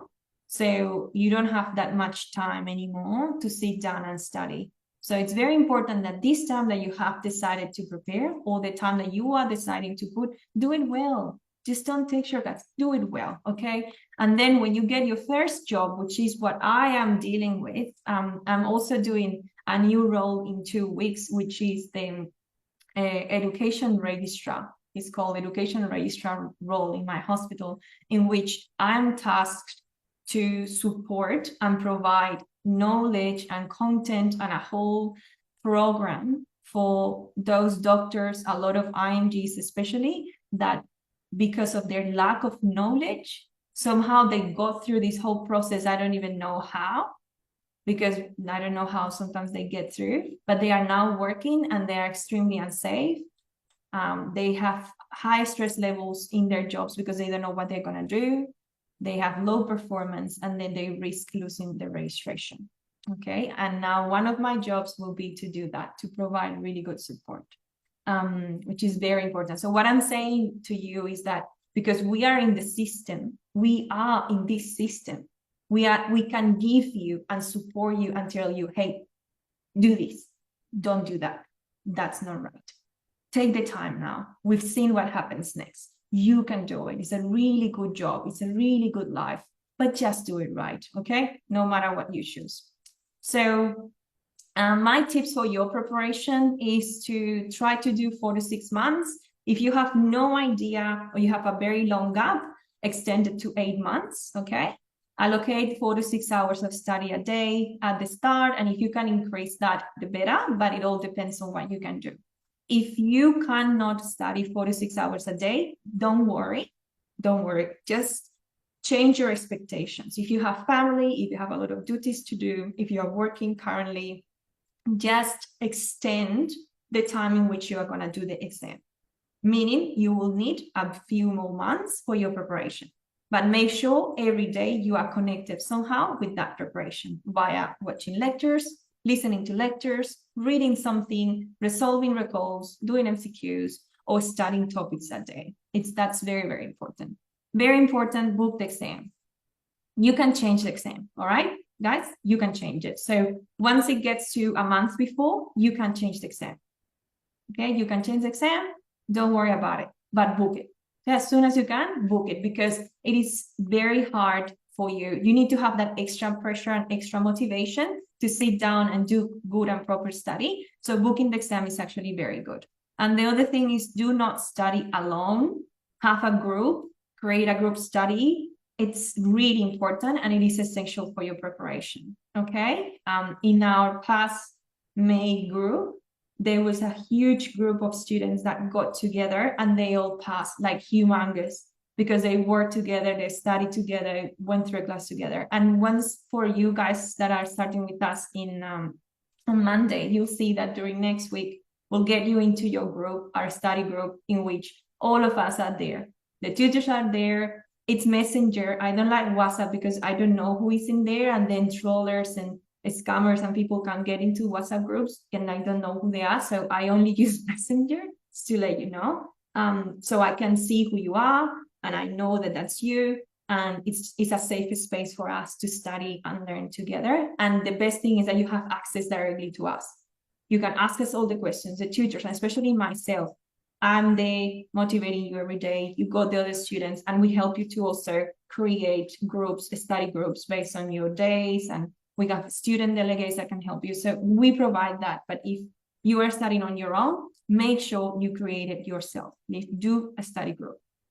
One of the key things that you need is commitment and determination for this path. You have to be committed and you have to be determined. We all are, and you guys are, and are able to do that. But these two things, commitment and determination, are key, okay? So you can create a study plan using Google. I love it. Google Timetable, it's really good. This is a little bit of a picture of when I was studying with my study plan, and you can divide the slots of your studies per day, which is really good. And then we have different things. In the past, there was this kind of John Murtagh myth that people said that just read John Murtagh and you pass the exam. No, sorry, you cannot. John Murtagh is GP based, so it misses a lot of all of those questions. So the MC is changing. So for example, for 2025, there are big predictions in which they are going to continue focusing on this risk stratification, because that's one of the key areas that they are focusing for the new interns and in the Australian schools that we are also involved with. Dr. Rizwan is a conjoined lecturer himself in Wollongong, and myself in Newcastle as well. So, and also in Western Sydney, and we know how the curriculum is changing. So one of the things that we think that it might be happening is this risk prioritization. So you're going to start getting questions that are going to tell you, you have all of these scenarios, which one are you going to do first, or which one you have to do first, right? Things like that. And then critical care, anesthesia, ICU, all of that will be starting as well. Okay. So John Murtagh does not cover that, but it's good for basic things. Like women's health is pretty good. It has some stuff in orthopedics that are quite good, but it definitely does not give you a good preparation. So there are a lot of books, and please take a screenshot of this. It's super good. Okay. You can use John Murtagh. This blue book is out of date. I still think you should have a look at it, but be really careful, because a lot of the questions have wrong answers now because it's completely out of date and they have not created a new one yet. But still, I think you should go through it, because it gives you a feel of how those old questions, or even still relevant questions look like, okay? Then for ethics, we have the Australian Medical Legal Handbook as well. That is very good. A lot of the questions for ethics can be answered through there. And then I really like Oxford, the Oxford edition. It helps as well to build up a bit of that basic knowledge, more kind of science base that we might be missing. And then this Anthology of Medical Conditions, it's nice, but I think it's better for your clinical prep. And then a lot of the Kaplan books are actually quite good, because if you have a lot of gaps in your physiology or those basic things, that also can help you. This is also take a screenshot, because these are all super important, and the AMC bases their answer, the questions on them. The RC Pediatric Handbook is there, but you can get the RCH guidelines through the website as well. And this one, they use the Lively Jones as well for gynae here in Australia, even though they are now focused more on South Australian guidelines. These are guidelines which you have to start becoming more used to, okay? Guidelines are now your best friends. All the questions are based on guidelines, and they are expecting you to have read the guideline, and then they create questions based on that. So all of the therapeutic medical treatment are based on this ETG guideline, which is the guideline that we use every day at work, us in Australia as doctors, okay? There are a lot of information in UpToDate, but you have to be super careful because it's American-based. So you can study, especially those concepts about conditions, and surgery as well is pretty good. It gives you a good surgical guidelines are pretty good, but always be careful because they are American. Then Life in the Fast Lane, it's completely Australian, and it is so good for all of your emergency medicine, ECGs, and it's so good. So I recommend it as well. Diagnostic pathways, it's super good for all of the questions that ask you what to do next in terms of, now we've done ECG, then we did a chest x-ray, we've done an ultrasound of the abdomen for whatever, what do we do next? And then it's the image or the next investigation that you have to do. And radiopedia, it's wonderful as well, as you guys know, because it gives you all of that information, visual information in radiology. Now, AMBUS and MedBullets are based on America. They are great. I love them for that more concept as well of same thing as UpToDate, but be careful because a lot of their answers in their question banks are not relevant to us, okay? Take a screenshot of that, take a screenshot of these. These are all of our Australian guidelines that we use constantly, okay? And you guys have to have all of them saved in your Google or anything, Safari, whatever you use. So please, all of these ones, super, super important, okay? Then QBanks, sorry, let me just put it back in case you guys didn't take a screenshot. There, very good. Then QBanks, look, QBanks are good once you have good core knowledge. Okay, you should do your QBank when you actually know so enough to distinguish between a properly answered question and a wrongly answered question. Okay, so you just don't go blindly into them because a lot of the questions are not correctly answered. So once you get your heads up and you got a good knowledge there, like you've done a good job, we normally recommend our students to finish the first 3 months. So they have 3 months of live classes in which is packed with lectures. And then after those 3 months, they have 2 extra months of revision with access to our portal, the online portal in which they have everything there. So all of the recordings, all of the materials, all the guidelines, all the ETG guidelines, all of the guidelines from everything, we have collected them all from all sources and placed them there for them. So they have 2 months to review all of that. And in those 2 months, I recommend them to start doing QBanks in their own time. During the course, we provide mock tests that we create ourselves, homeworks, mini mocks, and a lot of things for practice. But we are not a QBank provider. So you need to keep practicing and keep practicing so you can build that stamina on your own, okay? That answering quite quickly. And then the AMC pretty much gives you this list of resources for your preparation, which is pretty much everything that I have shared with you. Okay, it's all of these are the same things that I share with you, especially the guidelines. Okay, beautiful. So yeah, so when you're doing Q-banks, make sure you make the most of that money that you're spending on them.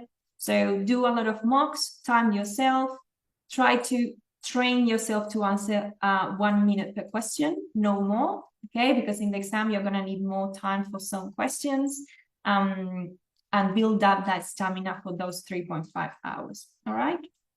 All right, so now we would love to say hello to our January students, so the students that are gonna join us, and we wanted to also show you guys how the portal looks like. I mean, I think you guys have already had a look before. Here, let me have a look. How can I do this? I'm not sure if it's going. Yeah, so if you see there, that's how the portal looks like. So you have tabs, all of the tabs with, this is an orientation session from another course, from another group, sorry, that will be there. But then you have all the tabs with all of the different subjects, and it's separated by study materials with all of the guidelines that you have there to review. So you don't have to study all of those guidelines, but they are all there for you, all of our Australian ones, the ones that I can get from my hospital accesses and all of that for us, for you. So it's all there. And if you see all of the different topics are there, endocrine, everything is organized. This is actually a video from an older version of the portal. Now you will find complementary access to 2 Lifesaver Recall sessions, which that is more than 18 hours of learning of just MCQ based. So it's complementary for the students, and it's at the top, especially in this admin week that we have. You guys can have a look at that. This is how the lectures will look like. So once we have a live lecture, then we upload the video in there, and you can watch it. Then you can also have a look at all of the slides and download all of the guidelines. You can download all of the guidelines that we have. So that's how it looks.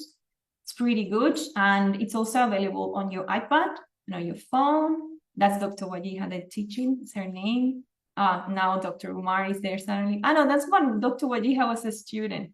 So this is quite of an old portal, but we have a little video of it. Okay. Then this is a little example of your MCQs as well. So we give you every week and every week homeworks and mock tests, and then you have 2 big mock tests and another 2 small mock tests. It's total of 8, and they look like that. So you start your assessment, you put your name, and then it slowly will just tell you to go to the questions, and then you just answer the question and go next, and answer the question and go next. And that's how our mocks. We got a lot of students that have asked us to create a Q-bank, and I've said to these students, all right, pass your exam, come and work with us, let's create a Q-bank together. I got no time in my life. I'm so busy, but I will love, because they love it. Like these students from the September course, they were like, Laura, create a Q-bank. We need a good Q-bank, because now they finish the 3 months prep, and now they are starting the 2 months revision. So they are doing a lot of Q-banks and questions and stuff, and they keep sending it into the group like, this is wrong, this doesn't follow the guidelines, and then they ended up telling me in our last catch-up session, like, create a Q-bank, do it for us. We need it. So this is the timetable for the current course starting now. So if you see all of that in this part is the dates, that's the times. Somehow I cannot stop it now. I don't know why. I just have this thing. I don't even know how can I stop this? No, I cannot. Doesn't let me. Anyway, so if you see, we have a lot of classes. It's packed with them, and that's the orientation session we're doing now.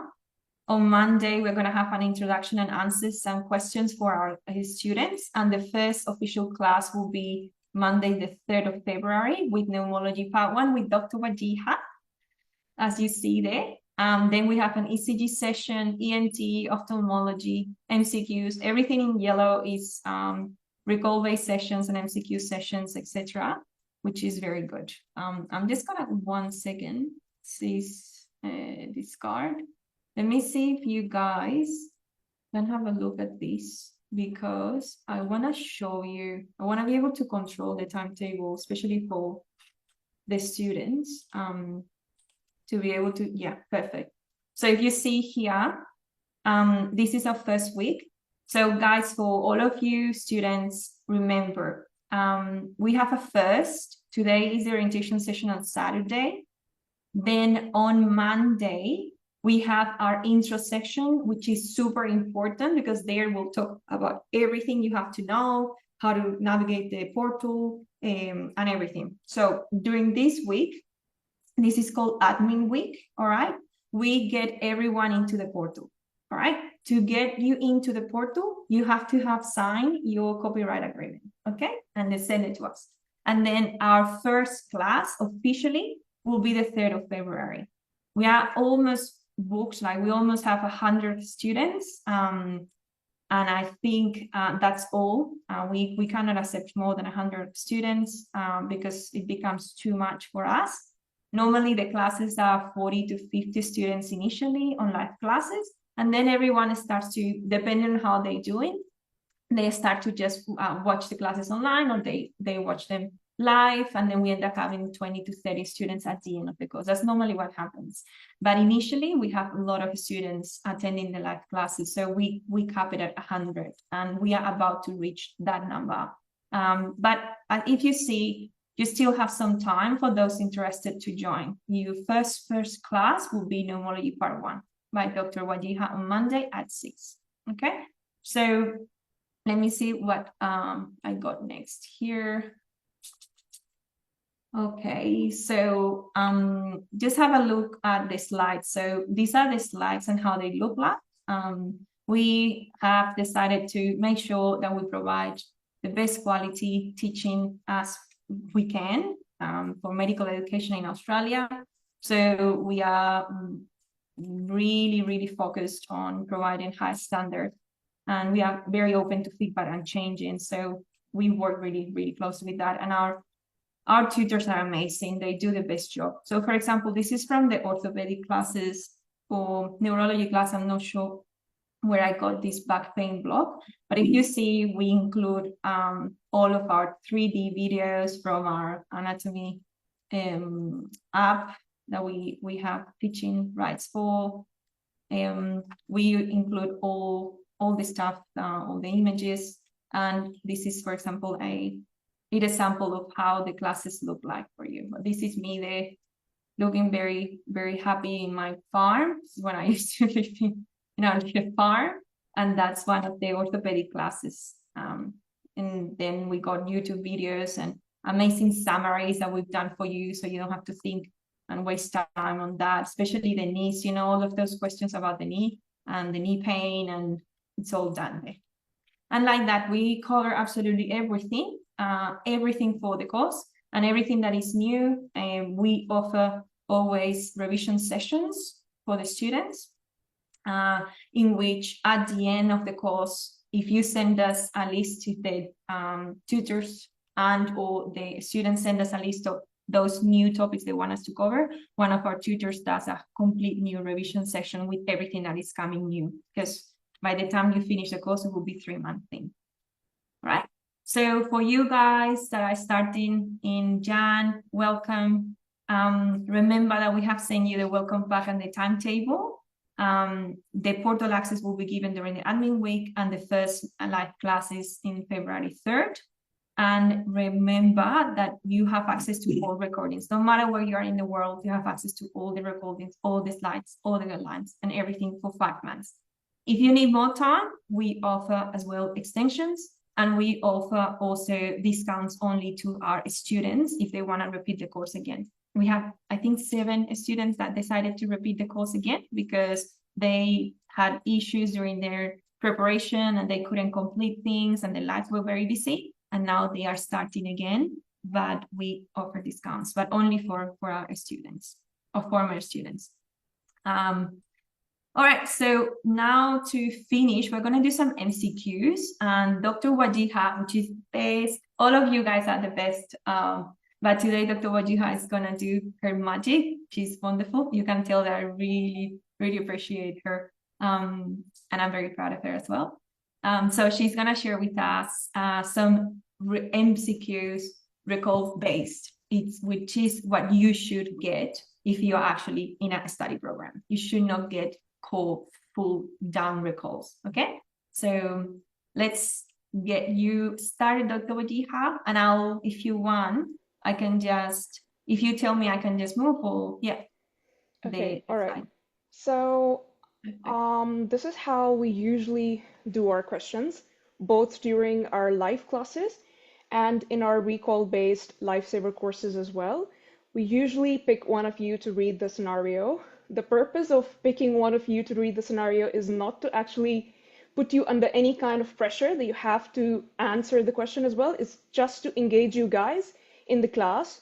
You do the reading, and then all of you use your annotation at the bottom left corner of the screen to answer. All right, so let's pick someone up. Dr. Maureen, would you like to read the question for us? Yeah, sure. The patient is a 42-year-old male who travels extensively to Bali for both business and leisure purposes. He presents with a complaint of persistent right upper quadrant pain for the past week. The pain is described as dull and intermittent, exacerbated after meals. He also reports noticing a yellowish discoloration of his skin and sclera over the past few days. He denies any recent changes in diet or alcohol consumption. His medical history is unremarkable except for occasional traveler's diarrhea managed with over-the-counter medications. He has no known allergies and is not currently taking any prescription medications. What is the most likely diagnosis? A, malaria, B, hepatitis A, C, cholecystitis, D, yellow fever, or E, dengue. Thank you so much, Dr. Maureen.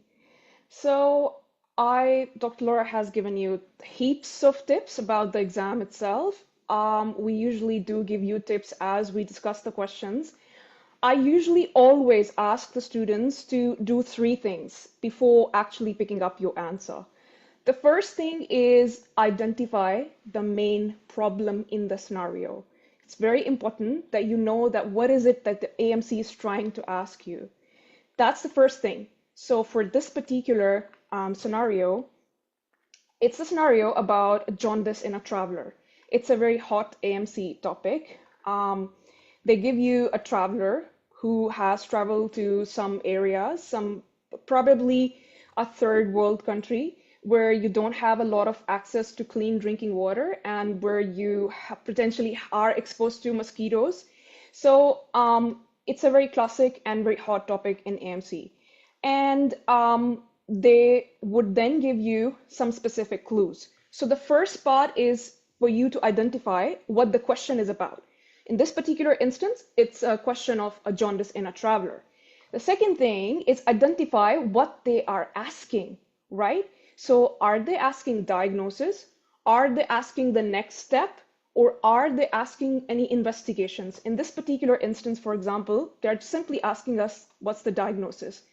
And the third thing, because you now have identified, the scenario is about jaundice in a returning traveler. The main question is about diagnosis. The third thing would be identifying the specific or the main clues in the stem. So, for example, in this stem, they are telling you that it is a persistent right upper quadrant pain. He has also observed this yellowish discoloration of the eyes, which is jaundice. And they're also telling you that it is exacerbated after the meals. Now, this is a very, very, very specific clue. Jaundice in a returning traveler could be all of these, right? So malaria would present with jaundice, hepatitis A could present with jaundice. Cholecystitis potentially has nothing to do with the travel itself, but cholecystitis could give you jaundice as well. Yellow fever and dengue, again, can present with jaundice. So as you can see, your answer could be any of these. And your ability to actually pick up the right answer depends on the fact that were you or were you not able to pick up this specific clue in the stem, which is the fact that it is being exacerbated after the meals. This is a typical or classic AMC thing that they actually sometimes put in information in the stem to confuse you. So this traveling history is basically simply to confuse you that, oh, the patient is a traveler. Could it be hepatitis A? Could it be malaria? Could it be dengue? Because it could be all of these, right? So your ability to pick the right answer basically just depends on this one line, that it is exacerbated after the meals, right? Now, if we move on to the explanation in the next slide, you'd see that whenever you read the scenario, you should have 2 to 3 differentials in your head.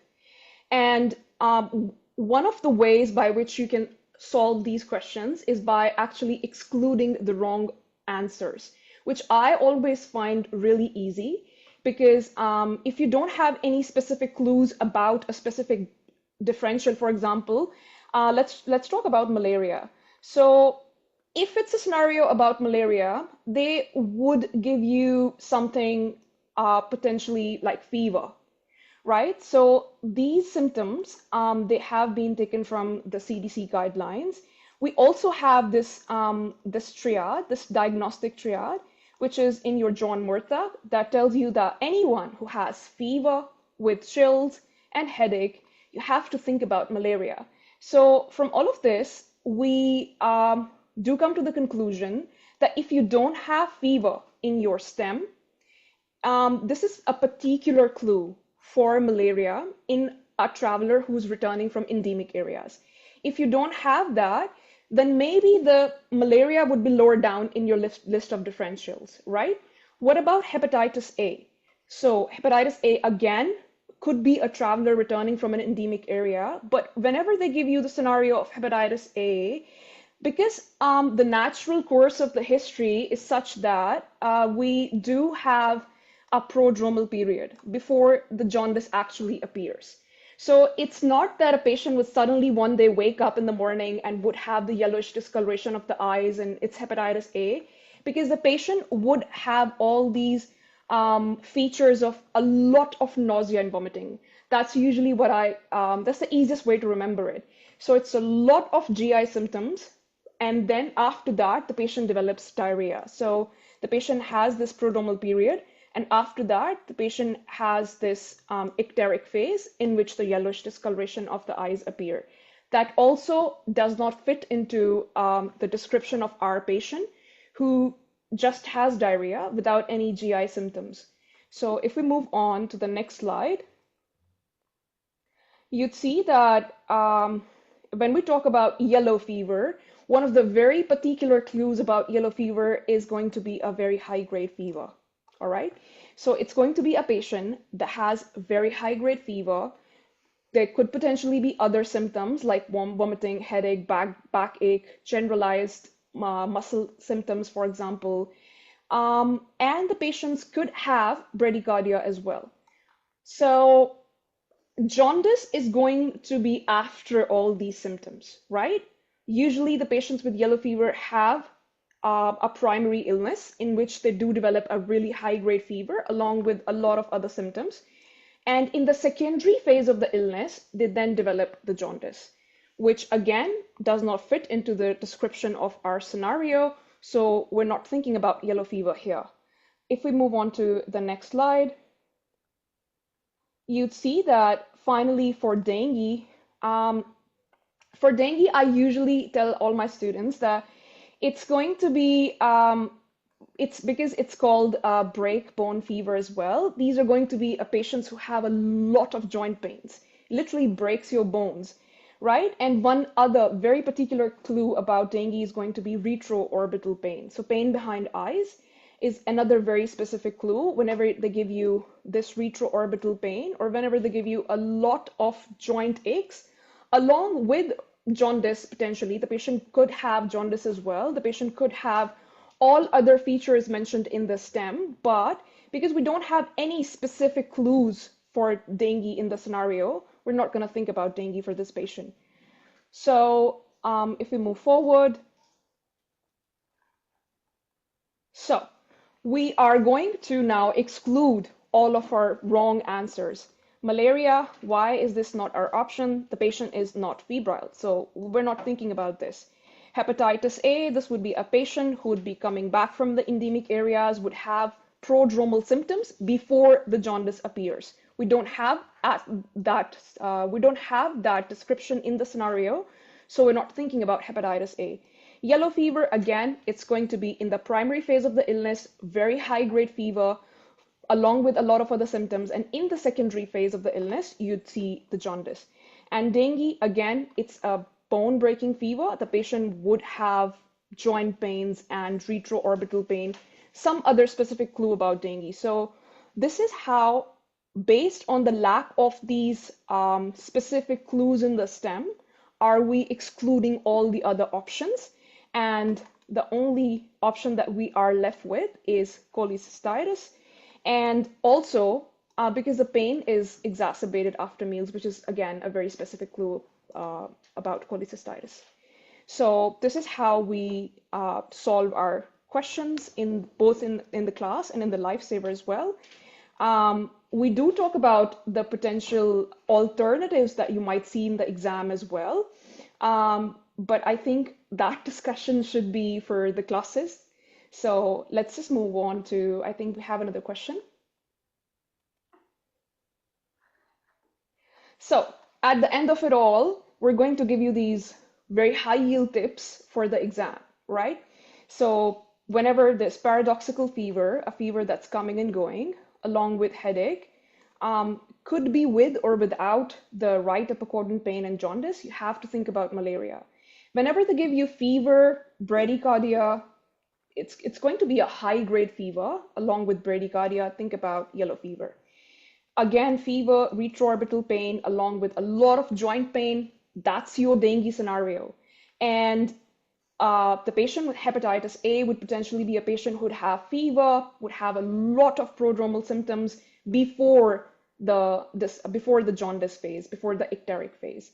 So we solve a question, we discuss all the possible alternatives that you might get in your exam, and towards the end of it, we give you these high yield points that would help you solve the questions in your exam. Now, let's pick someone. Dr. Nimi, would you like to read this question for us? Yes. An 18-year soccer player presents to a GP clinic with an on and off difficult breathing. He is non-smoker and does not drink alcohol.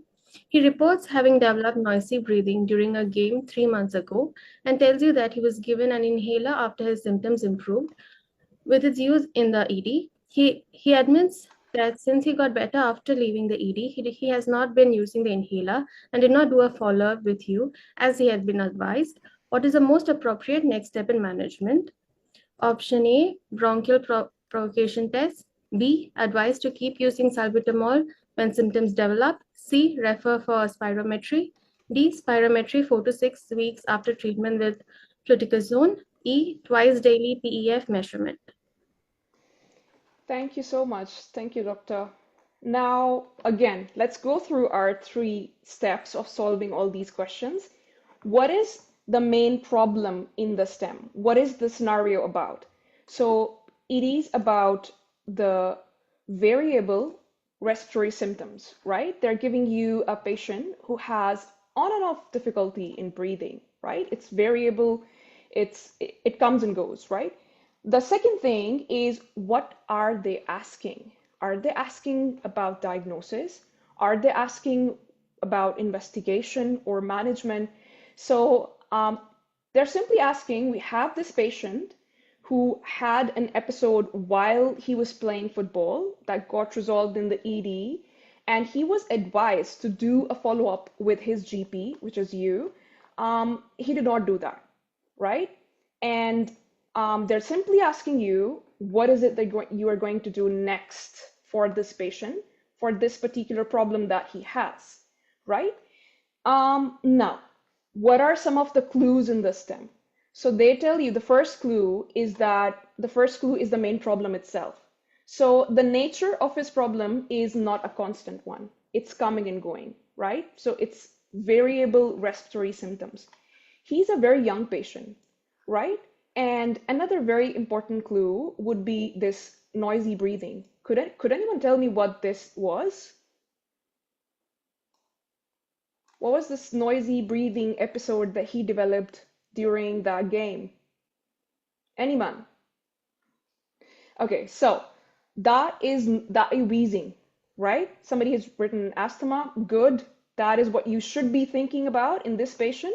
So this patient had an episode of wheeze that was resolved with inhalers, which were given to him in the ED. That's another clue for you to think about asthma. They're simply asking you, what is it that you're going to do next, right? So if we move on to the next slide, we have beautiful guidelines for asthma by this National Asthma Council Australia. I consider that this is a very good resource because it has all the answers for all of your mind-boggling asthma scenarios, and there actually are mind-boggling. There is this link for you if anyone wants to read it. Just open the link. It's not a physical book. It's like a website. You type in whatever you want to search and it would just show up.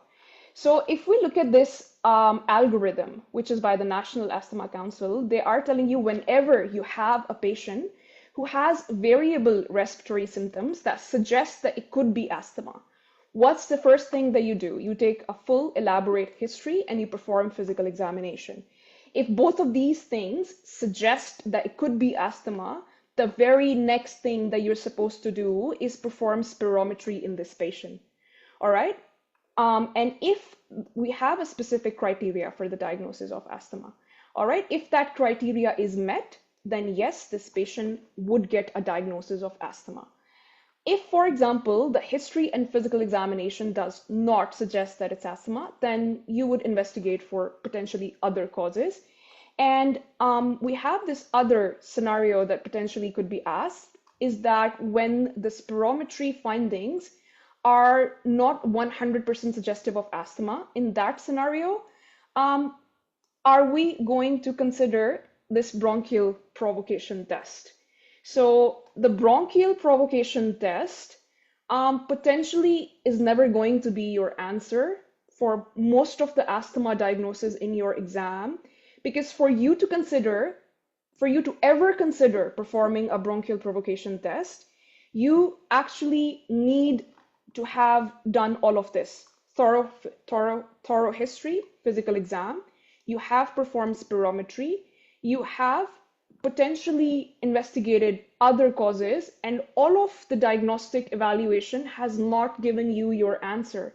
You still don't have your diagnosis. And as a very, very last resort, you would think about performing this bronchial provocation test.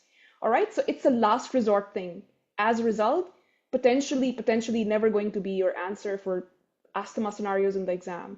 So if we move forward,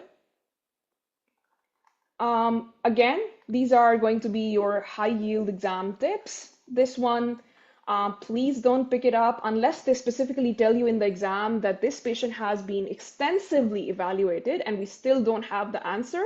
What are you going to do next? Only in that particular scenario are you ever going to pick bronchial provocation as your answer. These are some other high yield points. I'm not going to confuse you with it right now because the PEF, and that's an elaborate discussion. We do that when we talk about asthma in detail in one of our classes. So that's just how it's going to be, all right? So if we move forward to the next slide, you would see that at the very first instance, what I'm going to do is I'm going to cross it out, okay? This is not my answer. Now, advice to keep using salbutamol, we don't have the diagnosis in this patient.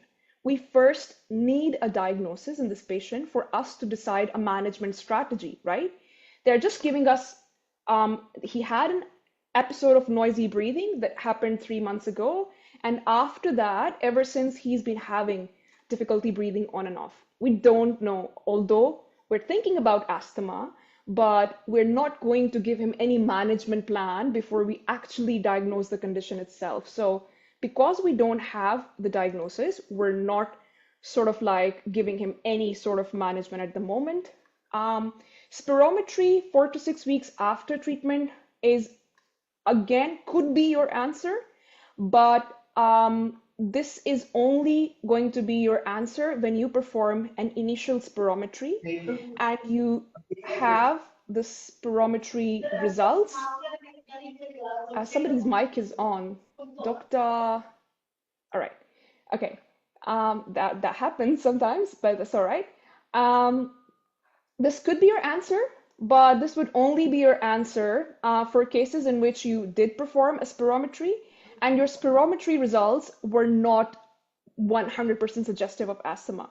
Then you potentially could prescribe your patient with a course of 4 to 6 weeks of steroids and you perform a spirometry second time. So because in this patient, we have not performed spirometry even once, this is not going to be our answer. All right, and twice daily peak expiratory flow measurements is basically, we never use peak expiratory flow meter for the diagnosis of asthma ever. All right, we do use there are a separate set of questions around the use of peak expiratory flow meter for your AMC. That's a discussion for another time. But just remember, your take-home message is we never, ever use peak expiratory flow meter for the diagnosis of asthma. All right, so that leaves us with this.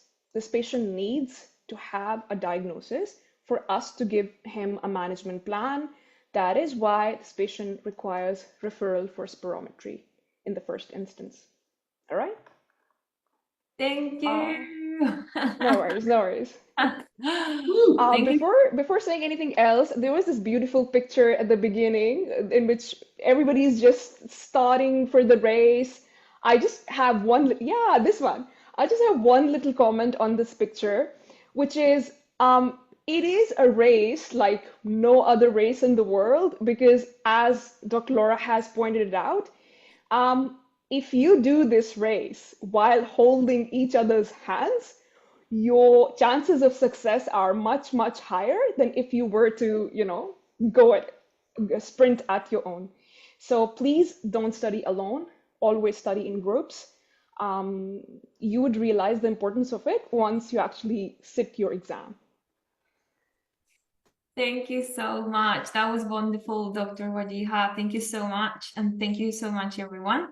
So we just wanted to wish you the best. Thanks to our tutors that have been here with us today and all of you guys that are starting the course as well with us very, very soon. For our students, we always offer a lot of catch-up sessions and we explain everything regarding job search and what to do, what steps you need to do next during our program as well. There are a lot of perks as well to join us. We really want to support you and help you succeed in this path.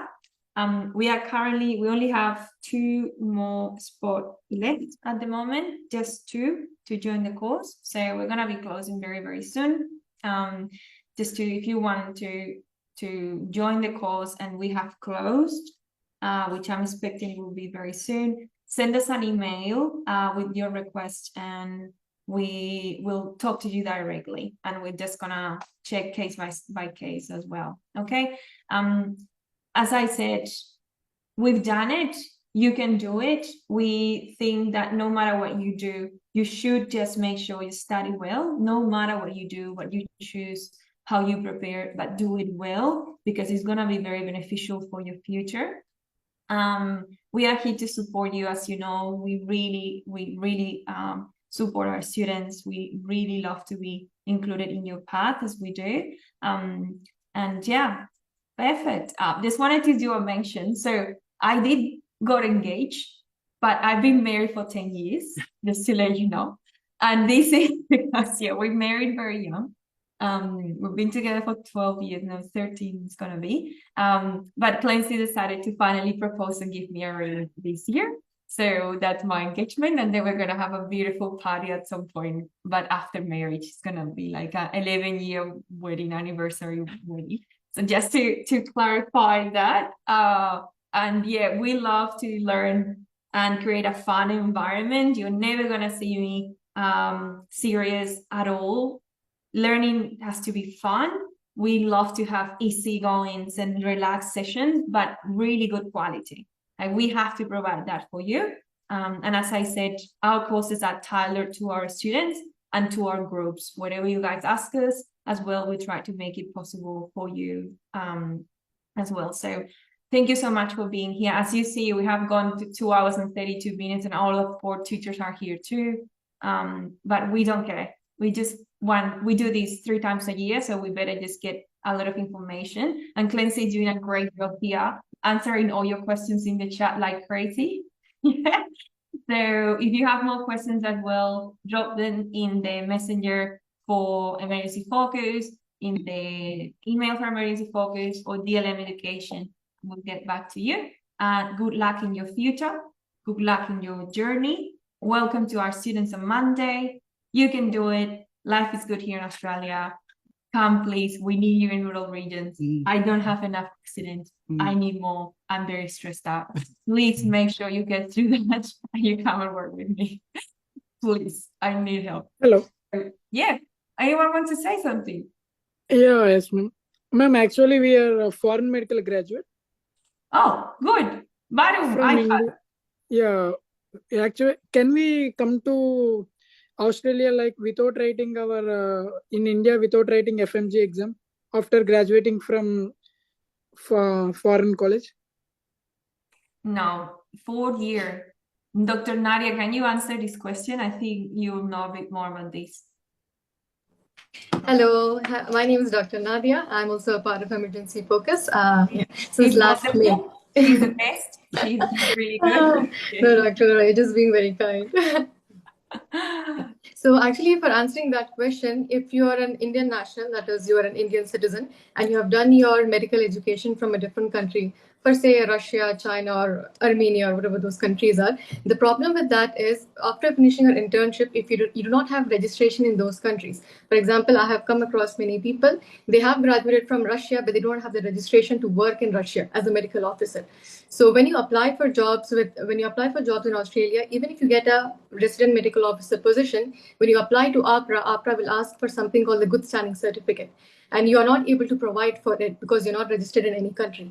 So for this, the safest bet for you would be go back to India, give the examination of India, get registered in India, and then apply for jobs in Australia. Because the other thing that you could do is look for internship positions in Australia, which is much more difficult in comparison to getting a medical officer position in Australia. So you need to be registered in a country to qualify to get an APRA registration for medical officer positions. Yeah. So that's one thing. Yeah. Thank you, ma'am. Actually, we are getting registration from our country, which we are doing present, like from Uzbekistan. Yeah. We are getting registered in this country. Now, can we write AMC 1 and we can do internship in Australia? Yes, you can. Yes. Yeah. Okay. Can we get internship over there? You can apply for internship. Very difficult, yes. Or like. It is difficult because the internship positions are first given to local graduates. Once the local graduates have filled the positions and whatever is left, they usually give it to the international medical graduates that are onshore. So if you're onshore, you have a better chance of securing an intern position. But if you're offshore, it's very difficult. It's extremely difficult. And plus the intern intakes happen only once a year. So that is also one thing to keep in mind. Whereas medical officer positions are open all year round. Let it be in the campaigns, let it be outside the campaigns. And I just can you please at which time the internship positions will be open? Usually they usually do recruitment in the middle of the year, in between. Yeah. Like June. And one more last note. If we have any doctor reference from that Australia, like we are having known doctor, there can we do internship in that same hospital? If you have a doctor in a hospital, you have to apply through the state campaigns to get into an intern position, and you should be going through interviews and you get selected. Yeah. Yeah. Okay, ma'am. Thank you. Thank you so much for those questions. I'm gonna actually add 2 more points. So there are countries that your university pretty much looks after your registration, so you don't have to get registered with the college. So you do your internship within your years of medical degree or master's degree. So in that case, you do not have a registration with any college. You are not registered, but you are a doctor, like for example, Spain. Still, that's fine. Even if you've not been registered in Spain, for example, you can still apply for the AMC1 and apply for jobs here, because it's considered that you already finished your intern time during that program that you've completed and that you didn't require to be registered there. Okay, so just to let you know, it just changes a little bit. And also for European doctors, sadly, European doctors cannot do PLAB because we are already accredited to work in the UK. So sadly, we cannot do PLAB, which forces us to do the AMC1. Yeah, that's a loophole, and it's a bit of a pity thing, but it's what it is. And then there was another thing. Yes, here in Australia, you have to go through the whole government process to get jobs, sadly. Yes, like that. So even if you know, look, it's good if the hospital knows you, like that's good. Like it's good to get in touch with them and to, you know, make yourself smart when you're doing applications so they get to know your name. But you have better chances for sure if you are in Australia, but still you have to go through a process. Anyway, I got lots of my 3 residents that I had in the last 2 terms. They were all of them from Sri Lanka, and they were all sponsored. Okay. And currently in New South Wales, the intern positions are open. So more hospitals are offering intern positions here. And that's something that's going to happen now in 2024. Awesome. All right. Good. Well, very good. So good to meet you all. And we'll see you on Monday for your intro session at 6 p.m. You guys are new, and all of our students, you guys have to remember that we have a big policy that is videos on at all times. That's a humongous policy. I don't care if you're in your pajamas, sleeping, eating, with the hair like that, getting sweaty after whatever. I don't care. I've seen everything. Don't have to worry, but your videos must be on. Why? Because it is awful to do a class to a name called iPad 223 and another one called 33 pink sleep or something like that. It's really bad and demotivating. So it is like a no-brainer rule. Like you literally, if you don't have your videos on, we'll kick you out of the class until you get your videos on, and we take you back in. Unless there is something major, like I'm breastfeeding, or I have, you know, my partner is sleeping next to me and is snoring, which I don't care, because sometimes we had that situation happening too, but it's fine. And the poor person opens the mic and then you can hear the husband at the back. But we don't care. Like we are all a big family. You don't have to worry. But yeah, videos on all time, guys. So be ready for Monday. And thank you so much to all of you for listening to us and the big stamina to go through this orientation session. You are wonderful. Good luck in your future. I can't wait to see you all, no matter if you join or not. I don't care. We are here for you anyway. And you can do it. And thank you so much to our tutors for being here with us today. Thank you for everything. And Plenty, thank you. We're gonna finish now. Thanks, everyone. And this session will be uploaded in your portal and available also in the group for a few hours tomorrow. Okay? Okay. Bye. Thanks, everyone. Take care, everyone. Good afternoon. Great to meet you all. Bye, bye, bye. Bye. Leave, no? Yeah.